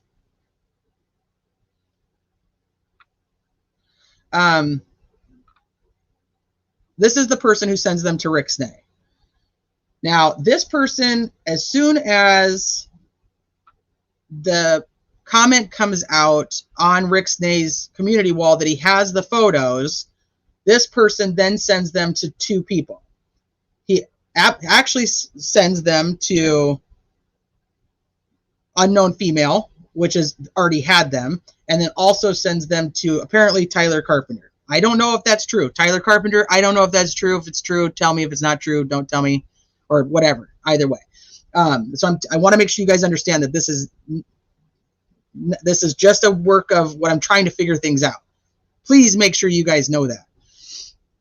And then Mark sends them to Murder Sheet here. So this is not, I really don't understand this connection at this point. So this is really totally just up in the air. Matt Sullivan makes a post in a Facebook group and states on the 5th not to share any photos. Oh shit, do I still have that? So I had originally thought when it came to the leaks that the first person who said something publicly about crime scene photos being out there was Rick Snay on the 6th. Well, that's why he's on here, is because Matt Sullivan's actually the first one who mentions it on the 5th. Now, there's a lady named Rebecca Lynn Dunaway. I don't really know much about her, but she was apparently she apparently messages Rick Snay on the 6th. Yeah, officer, I swear it's true. I heard it on criminal. Yeah, don't do that. Don't do that, because I'm not trying to throw anybody like out there like saying I don't know. This is like where I'm at. So I don't know if this person tells Matt. I don't know. I don't know how Matt knows, and nor have I asked him, and probably very easily could, and I just haven't. So once again, but he makes this post, and then Rebecca Lynn Dunaway messages Snay on the 6th and says, hey, I know you have photos, like be careful with them, whatever.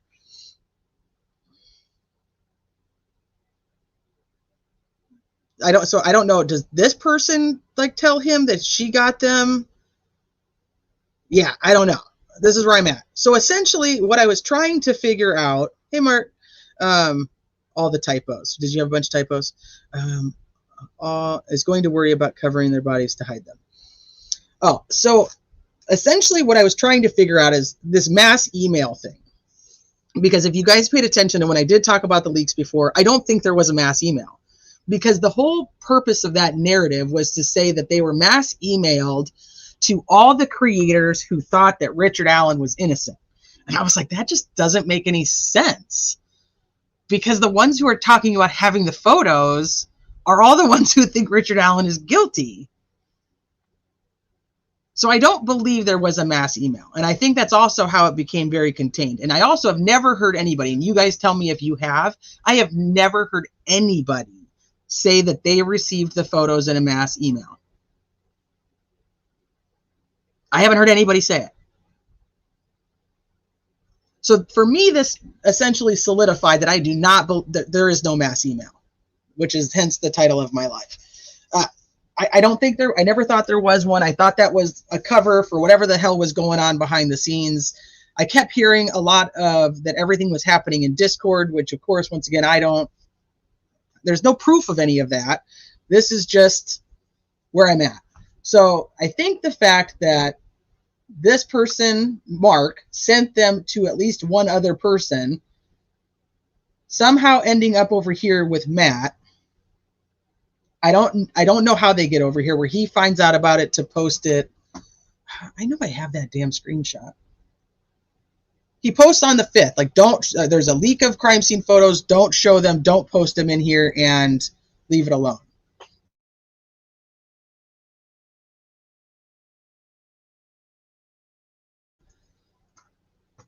But I don't know where he initially got that information. Then it was also rumored that Matt had talked to Rebecca, and that was the reason that Rebecca had talked to Snay.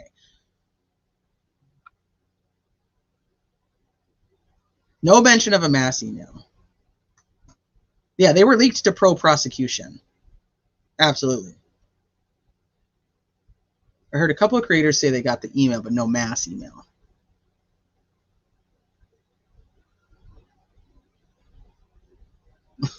Thank you. Like I said, it's not accurate. I mean, it's accurate, but it's not. There's no proof of anything on here. So just take it for what it is. I thought that no. So so let me go back over here.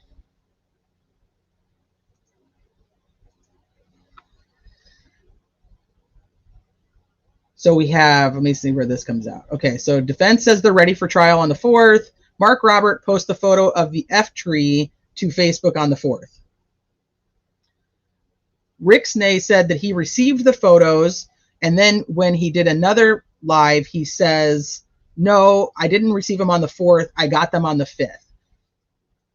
People are going to say, like, no, he didn't. You're lying, blah, blah, blah, whatever. I don't know. He also worked overnights, and I've worked overnights in my life. It kind of fucks up your days. So, I mean, he could be just, like, mixed up on what day it was. He said he went back and looked at the actual time, and he says it was the 5th. So, take that. Then you have Murder Sheet, who went live or went on their podcast, says they received them the early hours of the 5th. In the early morning hours of the 5th, according to Murder Sheet. And then they contacted law enforcement and the defense team as soon as they woke up at sunup, which we know is inaccurate because McClellan knew about them 24 hours before Rosie knew about them. And maybe Baldwin knew. I don't know.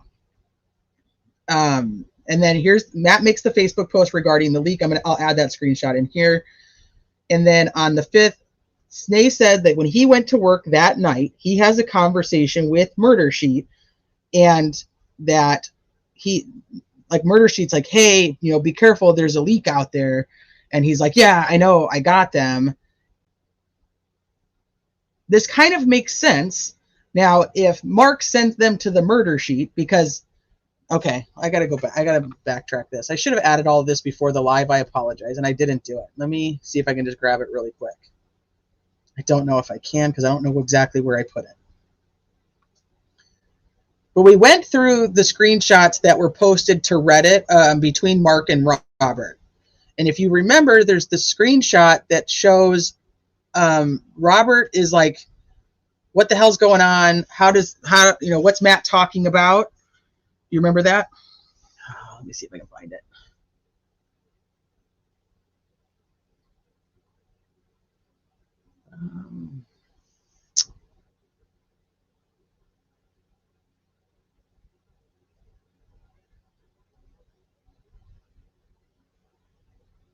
Oh no.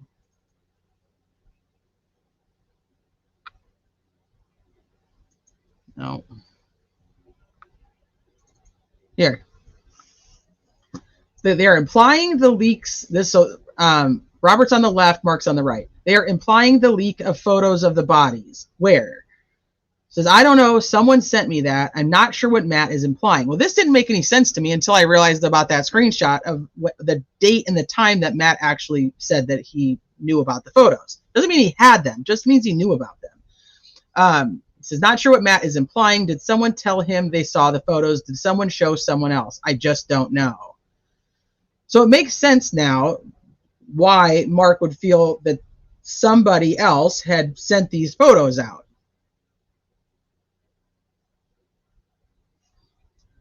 Matt Sullivan, he has a channel, I think it's called Honor. He used to do a lot of great content, and I just really remembered him from fighting with Greeno all the time. But now that I've gone back, he's actually the only channel that's got a video up of a voice comparison that I'm like, yeah, I think so too. But that's neither here nor there. Make a section on Delphi site that has everyone who's seen the photos. It'll paint a picture. Well, I think it's too hard now, which is another reason I'm like, I don't know if I even want to deal with this, because they're very widespread. It's not a huge public leak like Bob Mott always likes to say. It's a drip, but I mean, they're definitely further out. I mean, they're so much further out. And plus, I respected the fact he said he didn't want to name names. He didn't want people to go after any of these people. And what am I going to be like? No, you're going to tell me their names or else. Like, what am I? So I just respect the fact that he doesn't want to tell anybody their names. He's been working on trying to deduce who those people are.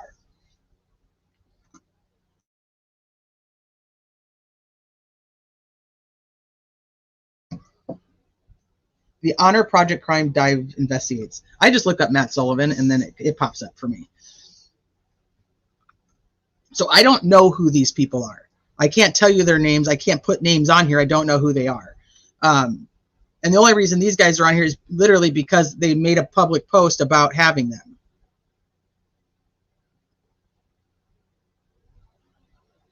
I kind of think Mark just weaseled his way into a group of defense proxies and started disseminating everything he could. MWRF should have known better, but Mark's apparently very good at weaseling. The Honor that's already read that one. Dean RA is guilty, put himself there. Did I just say all that? Right. So he sends them to this person, and then he sends them here after this whole thing is happening with Matt posting this. So he goes, okay, I'm gonna have. This is my interpretation. Mark didn't pretend to believe RA was guilty. He believes he is. I think I get that impression. I never asked directly. Like I said, the information I asked about was I wanted to know about this leaks. Did you just say you've seen all the pics? Can you say who sent them to you? I'm not going to say who sent them to me. No, I'm not going to say who sent them to me. They're so far removed at this point. Like I have seen so many pieces of the pictures that I probably could have pieced them together myself, because different people who had them had sent me different portions to compare different pieces. And then the person who sent them to me, I think, will have no problem saying that they sent them to me. That's just kind of their personality. So what does female get to say? Why does female get to say? I don't, because to him, he doesn't want anybody coming after all these people.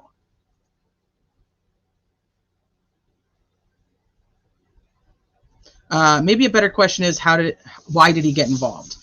Hey, Sharon. So my understanding is that he was friends with Robert Fortson. They had been friends for a while through social media, and Robert Fortson happened to know Mitch Westerman. And then my end take on the whole thing, my end take on the whole thing is each of these individual guys. Mitch betrays Baldwin.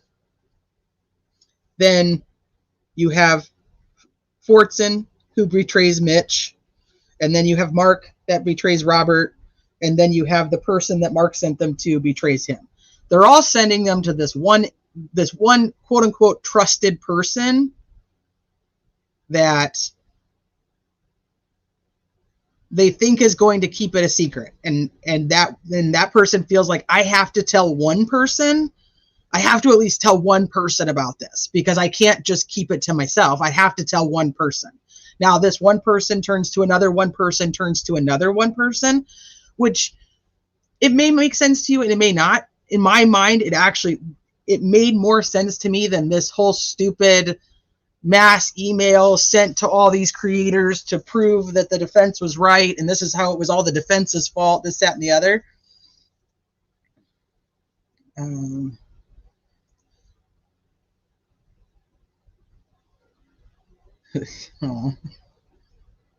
Right, but why would MC insert it? I can't answer that. I didn't ask all those questions.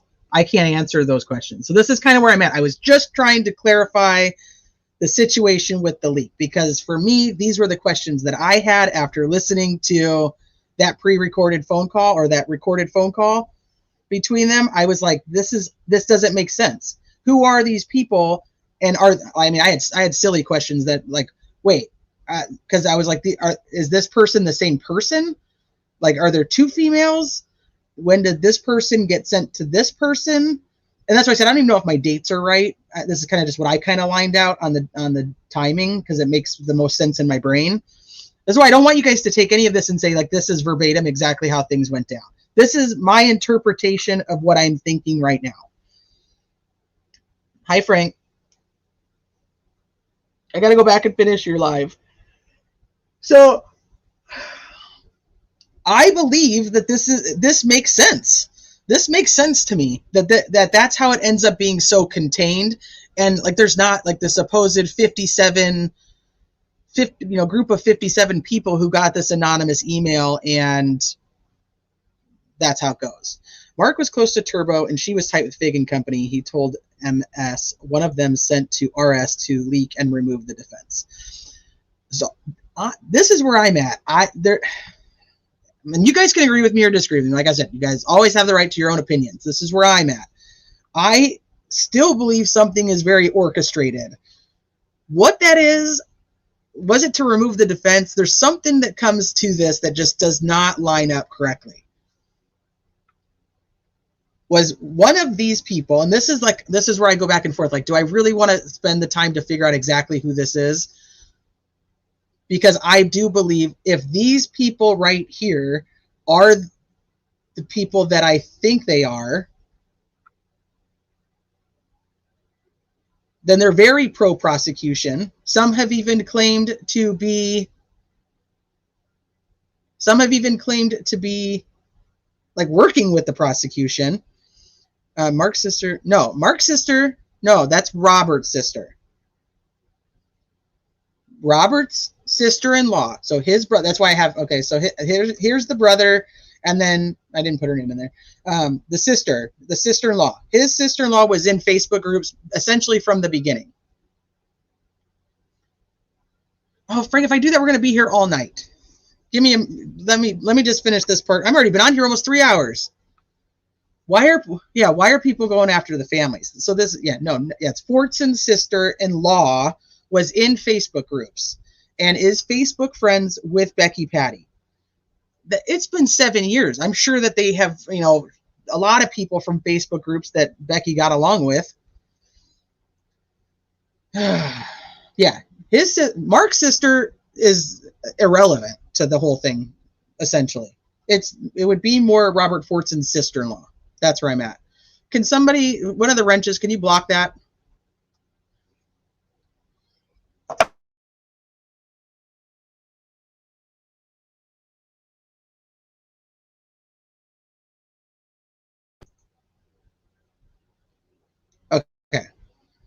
So this was what I got out of the conversation, and just trying to clarify how many people are actually involved in the beginning of this. Because like once it goes out, do I not have any mods in here? Let me go.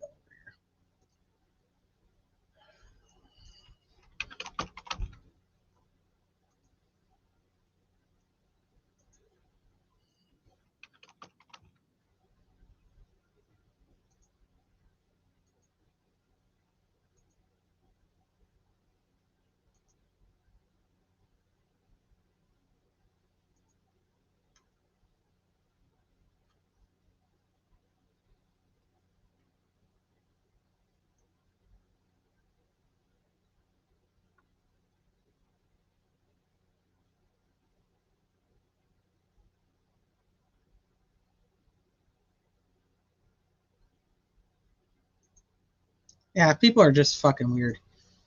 So I don't think Fig said that. Which part? Hybrid Pisces, I know. Yeah, where the hell are my mods? They all left me?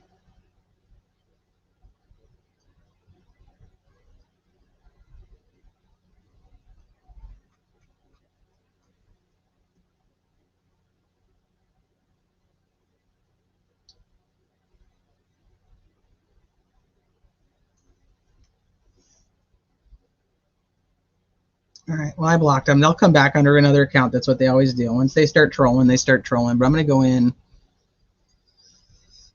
So dumb that this is even necessary.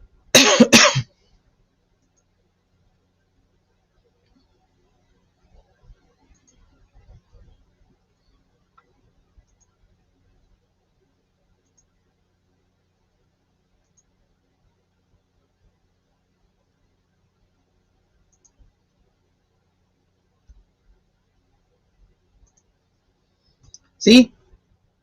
People just can't be fucking grown-ups.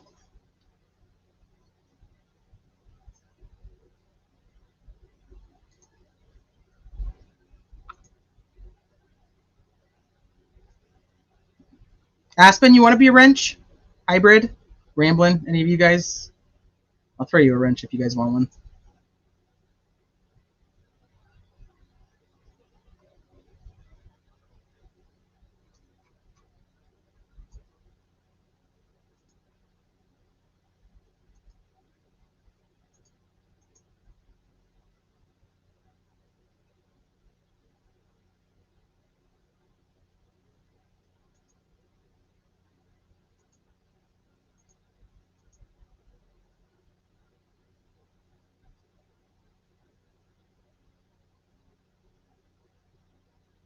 Do not wrench me. I'm not good with tools. That's good. I threw one to Aspen and to Hybrid.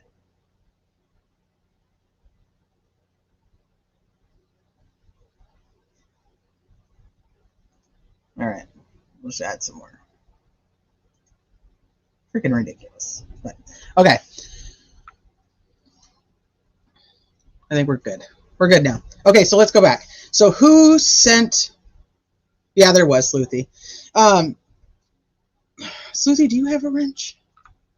Sleuthy's like, I don't want a wrench. It's too much responsibility. I just want to be free.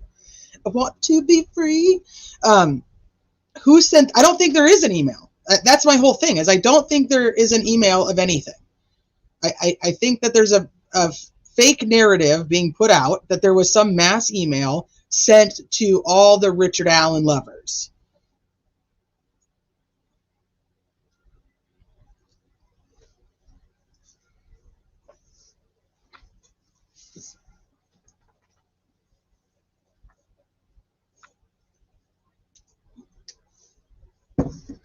Okay, let me see what your questions were. Can anybody tell me who Fig is? Fig is a channel creator. His name is Fig Solves. He put out the documentary from Hannah Shakespeare that Lifetime decided not to do. So I think that that's why people think that everybody should know who he is, Squeaky Wheel, because of that documentary.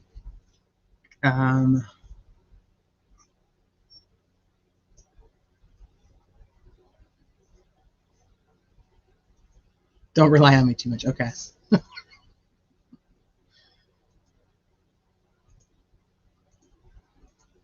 Gotcha. Okay, so where were we actually at before we were interrupted? Where do you guys what do you guys want to what do you need to know? Bob said earlier there was a rumor that Judge Goals. I've never heard that until that was said in that chat. I'd never heard that. I have no idea. But there's rumors about all kinds of people that are connected to everybody, and yeah, only the YouTubers that got an email would know. But here's the thing: is like this was supposedly sent to like 57 people. 57 creators, 57 Richard Allen. Like one of those 57 people. Why hasn't anybody said that they got this mass email? Nobody says they did. I agree with you, Frosty. I absolutely agree with you. Nobody on YouTube knows anything. We're not the commenters, not the creators. The harassment of people has to stop. I'm sorry, but it does. I agree with you.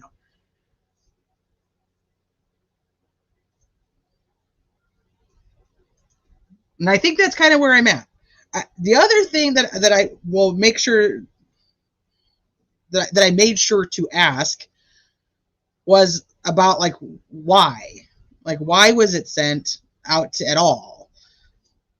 The response I got was essentially it was like this group of people like Mitch or Robert and Mark Robert and this other person that he sends them to is they got information that they shouldn't have had. And there was like power behind that information. And having information that nobody else has, it especially in a high profile case like this, gives you like almost like a rush, like you have something. And I don't think it was about the crime scene photos per se, because there was the other things, with having the index and with having the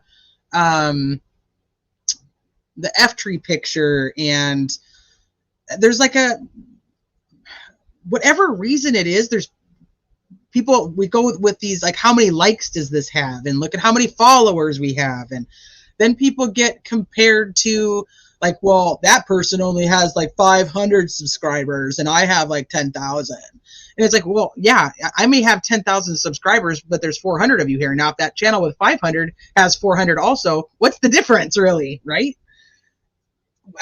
That it ultimately doesn't matter, but there's something about it that like gives us like a rush, or like I don't know what the right word, but it makes us feel more important. And I get that. I mean, I get that when I have a video that, has 12,000 views versus a video that has 400 views. It's not, you can't think that I don't think about that. I do. Like, why? I thought I did really well with this video. Why doesn't anybody want to watch this one? And then, but over here, like, they all want to watch this one, and I didn't even think I did that good or whatever. But there's something to it. I think somebody got sent the info, but they were afraid to release it.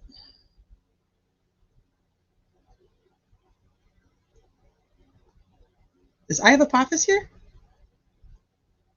Did I miss him? Hey, Jiu-Jitsu.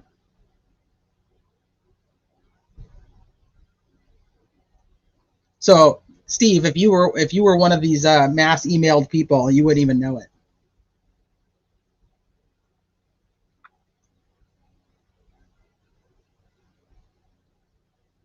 Absolutely. I absolutely agree.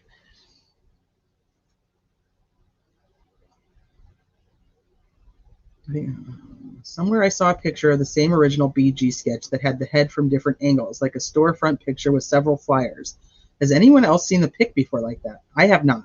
Like a dopamine rush. Haha, I saw them and you didn't watch me. And then send it out to others.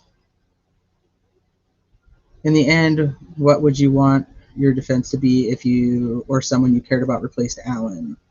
Blame someone the FBI suspected sounds like a great defense to me. Dang it, all about the money. All about the Benjamins. Hi, there you are. Oh, Watchman came back with a wrench. See what I mean? You said I could do it.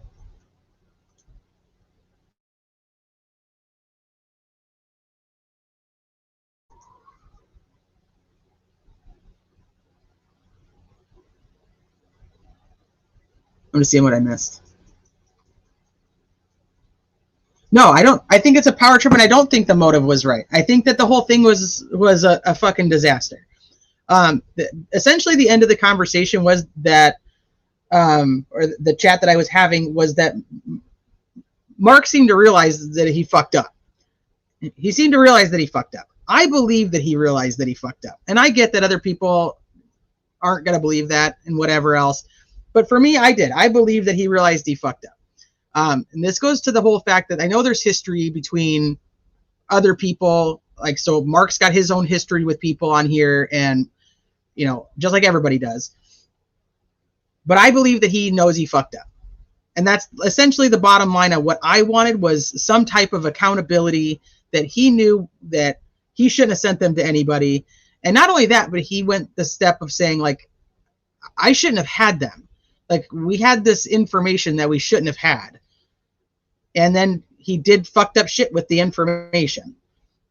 So, and I'm going to tell you right now, I'm not going to say it. And I literally said, I'm not going to go on anywhere and say that I think Mark's a great guy. I don't know the guy. So to say that, I just can't. I can't do that. I don't know. He's probably a great dad, maybe a great husband. He fucked up. I mean, if somebody tells me they fucked up and they want to do what they can to fix it, what am I supposed to be like? No, fuck you. You're gonna stay fucked up forever. You know what I mean? Like, I'm not the all being. I'm not the powerful one. For me, it was enough where I'm like, I get it. I get it. There's something to social media where you feel like you have all these friends, and you feel like that you can trust these people, and then when it comes down to it, sometimes you just can't. Especially in a social media world where half the fucking people don't even use their name. And if you use their name, then it's doxing, and it's a crazy situation. It's something that I don't know how I'm going to deal with it for my children. So I worry about that. And I think, okay, if my kid does something that's fucked up and they take accountability for it, do I just sit here and say that that they're wrong? I go, no, too bad. I hope, and I don't think anybody would know until there's another situation where that person creates the same thing over and over again, or does the same thing after something so bad happens. So that's where I'm at. That's where I'm at with it. I have to figure out whether I think that finding out who these people here are is important. But if I do, what does it do at this point? I mean, do I just come on here and just tell you guys? Does it change anything? I don't know. So I'm like trying to weigh like the pros and cons of continuing this situation. At least I know now that there was no fucking there's no mass email. And that's really what I wanted to prove.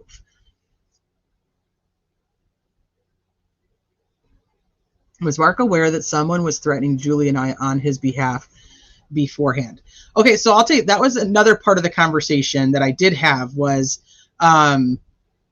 yeah, they do, obviously. And we're like living in that situation right now. And I don't want to be a part of that.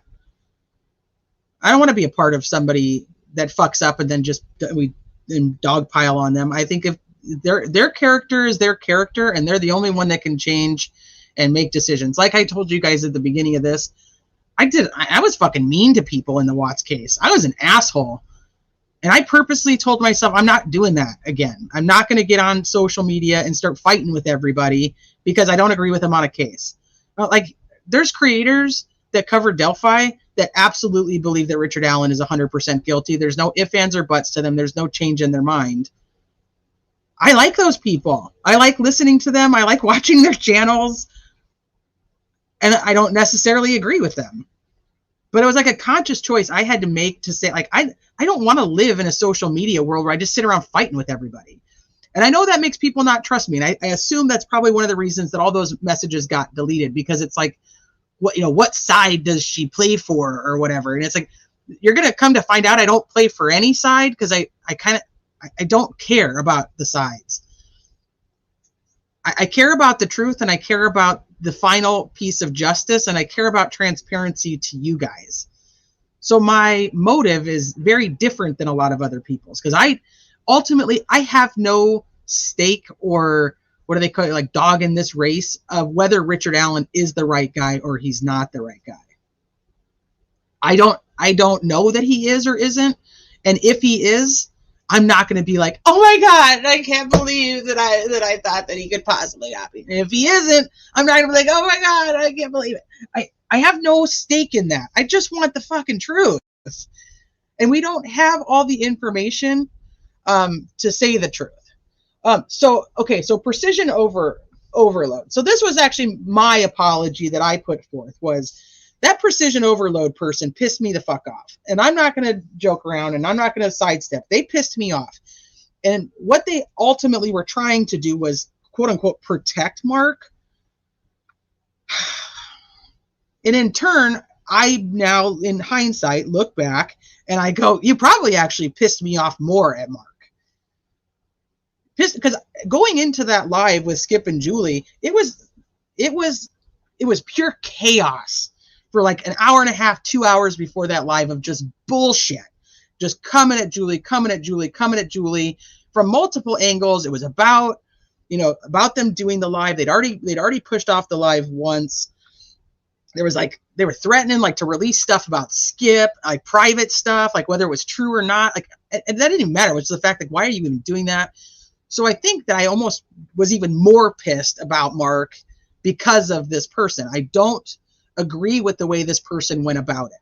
I do not agree with the way that this person went and essentially used a fake phone number to contact Julie to shut her down so that she didn't go live and talk about anything. And Skip as well. I don't agree with that. And it made me really mad. And then they came in the chat and tried to just be as disruptive as possible. And then I was even more pissed. And if you guys were here for the live, you know that. But this goes back to what I was saying at the beginning. We think that we're right, and we think that we're defending this honor of other people. And so we stoop to levels that are not, they're not, I'm sure that that person believes what they did was like in the form of justice and righteousness and, helping their friend. Ultimately, I found the way that it went about very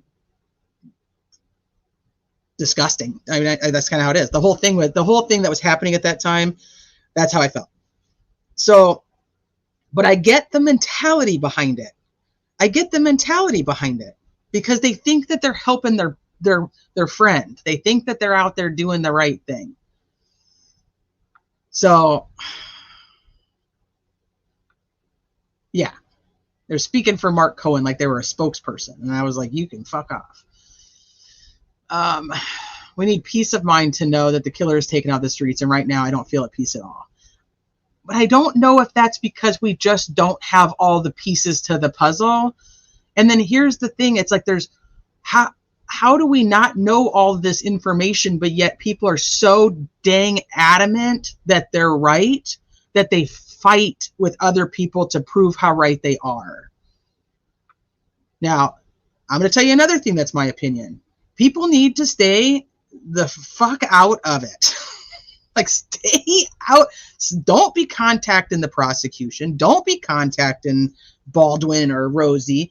I don't think that, I think that if you have a tip, that you have valid information, you turn it in and you tip it into the right people, and that's it. There's like a weird play on like this connection, and then it ends up being where it's like, we're the good guys because we're connected to the prosecution, and they're the bad guys because you're connected to the defense. And ultimately, if anybody's connected to anybody like that, then it ends up being that it's the exact same thing. And so more people now want to be connected because you want to fight against the people that are fighting you on the internet. Does that make sense?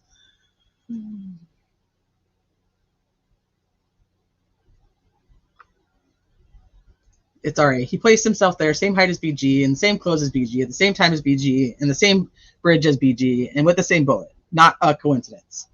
Well, we could argue that, but that's not what this live's about. But see, that's, I think, I don't know what anybody wants. I don't want to be a mouthpiece for either side. I want to be a mouthpiece for the truth, and whatever the truth is. Like, if I want to be a mouthpiece, like, that's it. Like, I just want to figure out what the fuck we don't know and put it all in order and say, here it is. No wonder it didn't make sense, because this was what we were missing. This whole pro-prosecution, whole pro-defense, I think that and one of the reasons I even started talking about this damn case was because, or I should say that with the Supreme Court side of things, is the due process. You start taking away people's rights because you think they're guilty.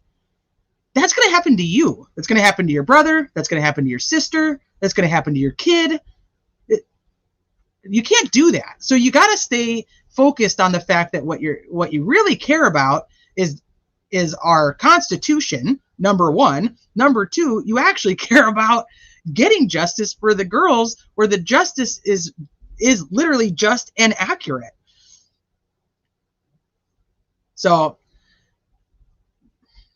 my thought at the end of all of it is, I don't want to fight with people. I just don't. I'm not going to fight with people over what they think about the case. Now, if you're just an asshole to me, like, you know, the stupid guy who wants to come in here and make stupid comments, then you'll get blocked from the channel. Those are things that will get you blocked from this channel. But having a different opinion, thinking that he's guilty, thinking that he's innocent, thinking whatever the fuck you want to think, doesn't get you banned.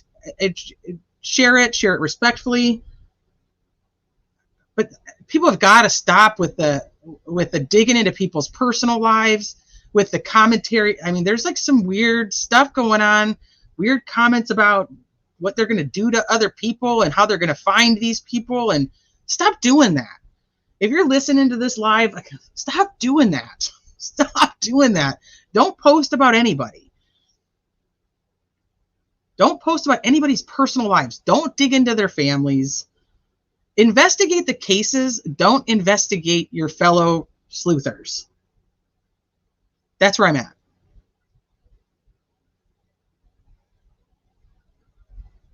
So I think I'm going to end it there. We've been on for almost 3 hours. I don't know. What do you guys think? What do you guys think about the leak? Is it worth continuing to try to sit here and figure out what else happened, or is it enough just knowing that whatever it was there was no mass email?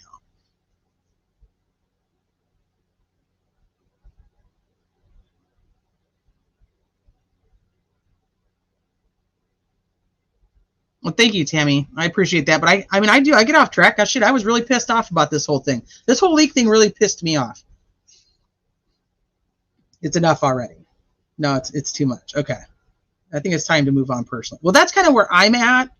But obviously, I'm not by myself here. I work with you guys. Thank you, Mandy. I appreciate it. This is not, I mean, it's tough, because I'm like, I do think that there's some type of deceitful thing that happened. I think that there's some convoluted reason that this all went down the way that it did. I do, but I just don't know.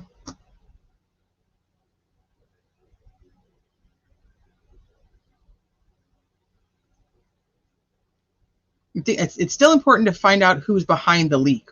But I'm just saying, like, so how far out does it go, though? Is it these three people that are important? Is it these two females that are important? When does it stop being important? How far out does it go before it isn't relevant, when the fact is that we know the main players where it comes from, right? I don't know. You tell me. Yeah, those who did wrong are very aware that they did wrong. This is also where I sit at. Because you notice these people right here, none of these people have come forward saying, I don't give a shit. I did the right thing. I'll do all of it. You know, I'm okay with what I did. Nobody's saying that. They're all keeping their nose to the ground and staying very, very quiet, because they know the hell that would be paid if their names are public. Yes, I agree with you.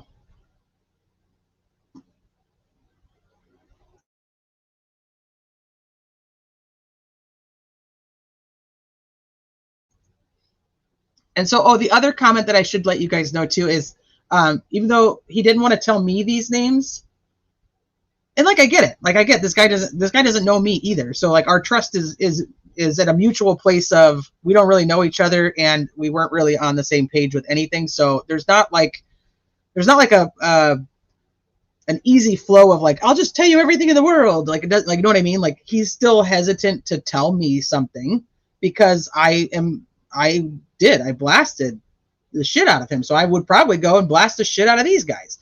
Is that what I want to do? No, I don't know. Because I'm like, did you do it on purpose? Like, did these guys do it on purpose to get rid of the defense team? Was there an intention of that behind it? Or all these people, did they just do some fucking stupid thing and think, I'll just share it with this person and it won't matter. We'll be fine. And then it goes from this person to this person to this person. Is that important to figure out? That's where I'm at. I don't know. So I can't answer whether this will be it or not. I have to take some time to think about it. But what I can tell you is I'm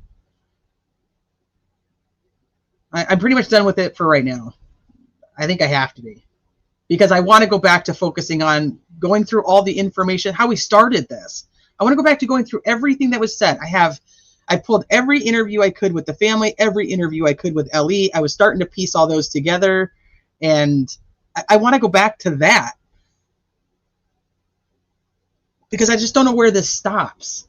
If we find out who these people are, we're going to want to know who they sent it to, and then how much time do we spend doing that? That's where I'm at. So, I don't know.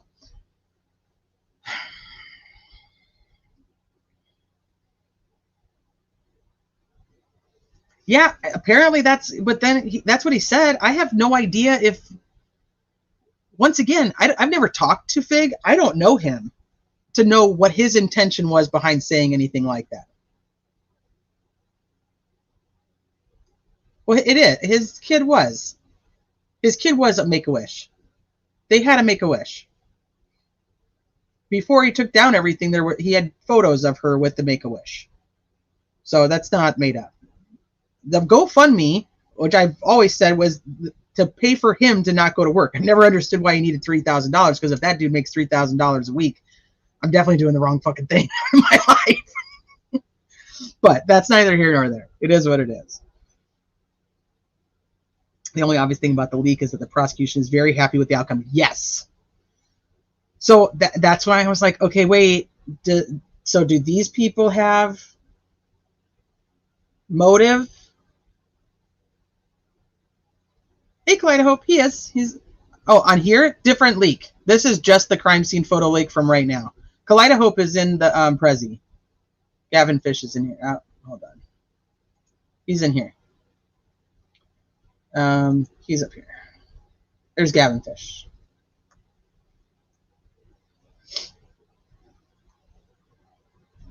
I missed what was said here. Okay, is it to me? He needs a dream team like Casey or OJ. I think he'd beat these charges with attorneys that believe in his innocence. Which is okay. We're gonna go down that path real quick, Jackie. I have followed true crime essentially my whole life. I mean, I remember like with my VHS tape recording the O.J. Simpson trial so that I could watch it when I came in from doing whatever I was doing.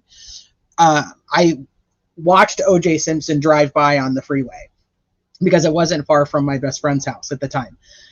I've always been into true crime. I have never seen anything quite like this defense team. I've never seen them go to the lengths that they're going to for somebody that could very well just be the right guy. It's kind of odd. Now, even with Casey Anthony, which I followed that case very closely too, Baez was new. He was fresh. You know, he'd only tried a few cases before that, and this was like a big deal for him. It was going to make or break his career. So I try to put that in like, okay, so are these guys doing this fight because they're trying to make or break their career? Well, Baldwin's on the older side. He doesn't have probably much of a career really left. I mean, I don't want to put the guy into retirement if he's not ready, but you know what I mean. So Rosie, on the other hand, maybe, but Rosie doesn't seem to be particularly involved in most of this crazy shit that happened. They just seem to be really fighting for this guy. So I'm like, and they obviously know all the things, you know, they're still fighting for him like that. And they know all the things that we don't know, that they didn't even know when the thumb drive thing came out and whatnot. They know that. Is it for money and fame? Would Baldwin be writing a book? I don't know. They have stellar they do have stellar reputations. And I just can't imagine a defense team that fights so hard. Oh, Frosty, it's okay. I'm wrapping up anyway. Or are you talking about in chat? Just I missed something. I don't know, whatever. That they would fight so hard for somebody that they're not being paid to. So it's not like O.J. Simpson and these attorneys are just rolling in the money, and you know they were getting paid buku dollars. It's not like Baez, who gets to, you know, make his career off of the thing.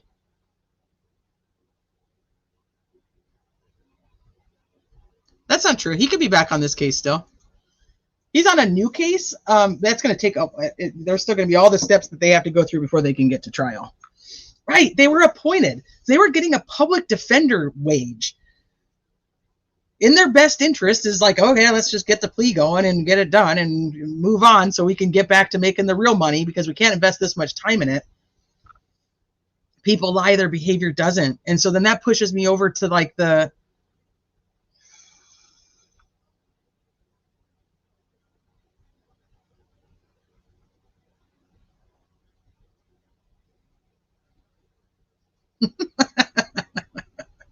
that's probably the mom in me.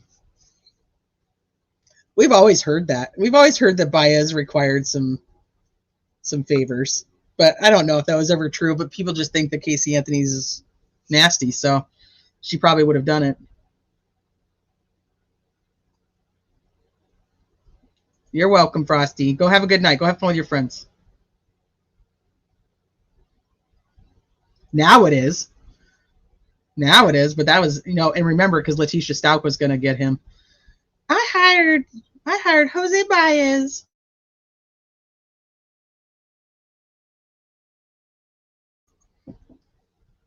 I really think these defense attorneys see something shady and are trying their best to put it out to the world. This is a big thing for me, because I know it's been rumored, speculated, whatever you want to consider it, that like law enforcement is covering for somebody that was actually involved in this crime. And I'm not saying that's not possible, but I'm saying for me, I really am at the point where I think that law enforcement made some really big mistakes, and I think they're covering for themselves. And I think that's where we see some of the shadiness come in, and we see it and we don't really know where to put it, like why it's happening. So it leaves us all with those kinds of questions. I don't know is there anybody on any channels that you watch, is there anybody who thinks that law enforcement did a great job with this investigation? Is there anybody who says like law enforcement was like, they were the shit, like they did it? You know what I mean? Like they does anybody think that? Hi, True Crime Web, Steve. Casey Anthony case is a reminder that no case is guaranteed to be a winner for prosecution. Ain't that? She's like the only one when I talk about like due process and like you're innocent until proven guilty. The only she's the only one I'm like, unless you're Casey Anthony, then you're just guilty. I don't give a shit what the jury said. They didn't think it was social media, but it was social media. But it don't matter the source of the shade. Shade is not good.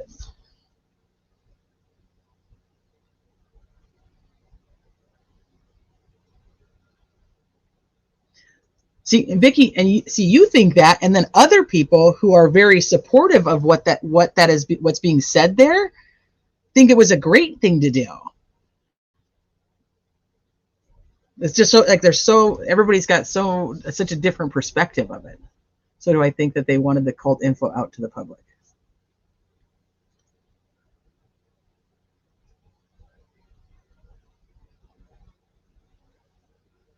Hi, Grace. Thank you, honey.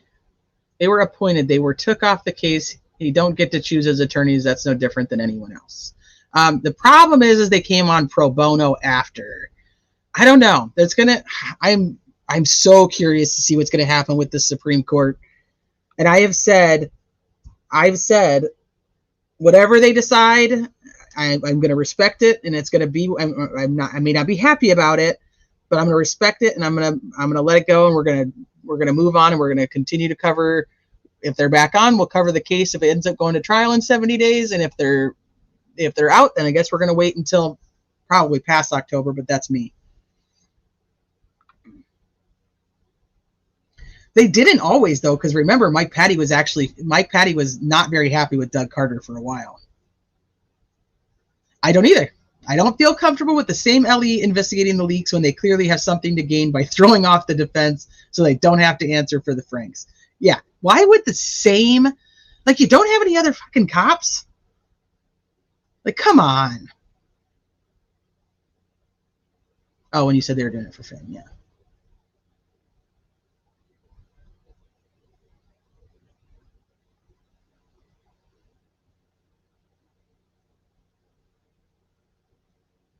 Well, he'd been drinking that live. He admitted that the next day, so.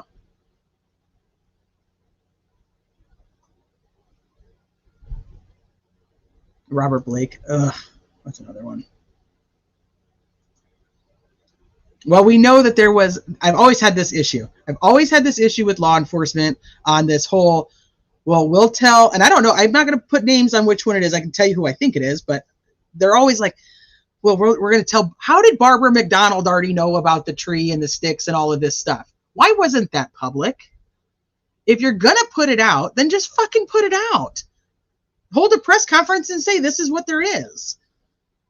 You know, but you're being sneaky and you're going against whatever order you were given, and it may not be a judge's order because it was prior to any gag orders or protection orders, but it's the same shit.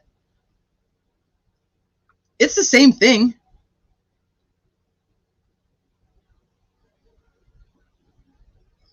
Yeah, there's been quote unquote leaks, but like Murder Sheet says, they have never been leaked evidence that was protected, that was under a protective order by a judge. Nice disclaimer there. Little qualifier. We've never been leaked any evidence or information that was under a protective order by a judge. There's a nice little caveat. Cops are not perfect. I speak from experience, True Crime Web says. I think that there are plenty that have great intentions. I don't think anybody ever goes into wanting to be any type of law enforcement and says, I'm going to go in here and I'm going to be as corrupt as I possibly can. They go in there with the best of intentions, but sometimes things just don't work out that way. Someone said that the protective order was written line for line for the defense only, and I can see that. Bob kind of clarified that for us, and he said that's pretty typical because the prosecution is already under like that rule that they're not allowed to share any of that stuff. So he said that's pretty common, and I think maybe Travis also said that, that it's pretty common that it be written that way because the information is being given from the prosecutor to the defense team. Yes. Yes, Chelsea. That's a perfect way to say that. I don't expect them to be perfect, but I expect them to be honest. And I'm on the same page with you. So it's like, how do we trust some of these things?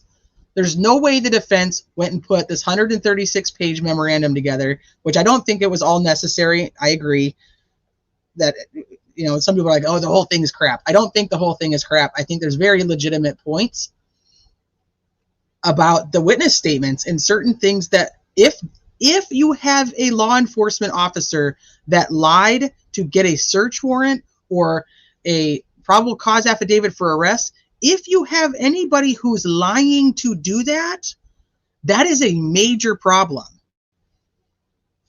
And I just do not believe that they would just throw out there, like the defense team's just going to throw out there that they think these people are lying without having any proof to give to the judge.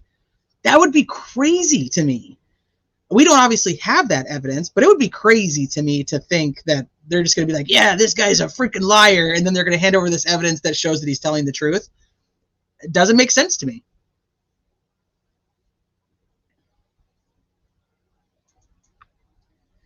Kathy Allen knows Rick is innocent because she knows him better than anyone else. It's crazy, but the video basically ignored in this case, which is nuts.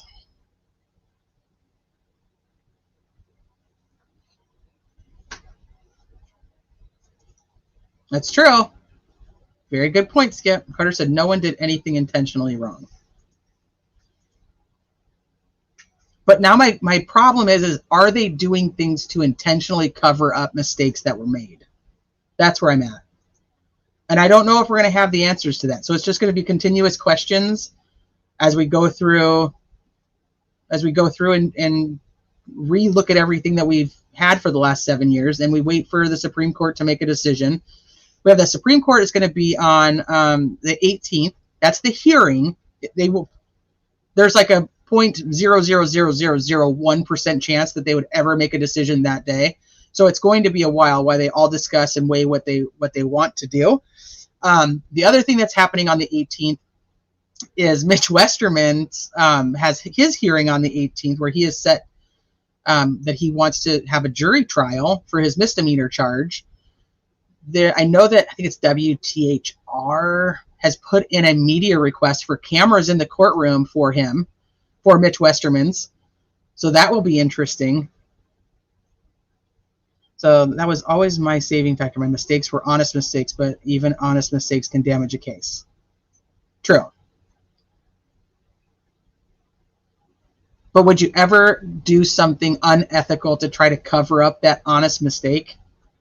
That's kind of where I'm leaning now with this whole thing. That's the only thing that I can kind of wrap my mind around, that I've kind of come to the conclusion on. And as you guys know, I don't have any damn conclusions. So I'm just trying to come to conclusions one at a time.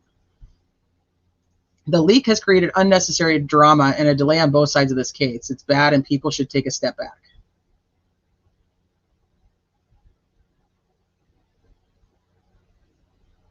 The cover-up. Yep.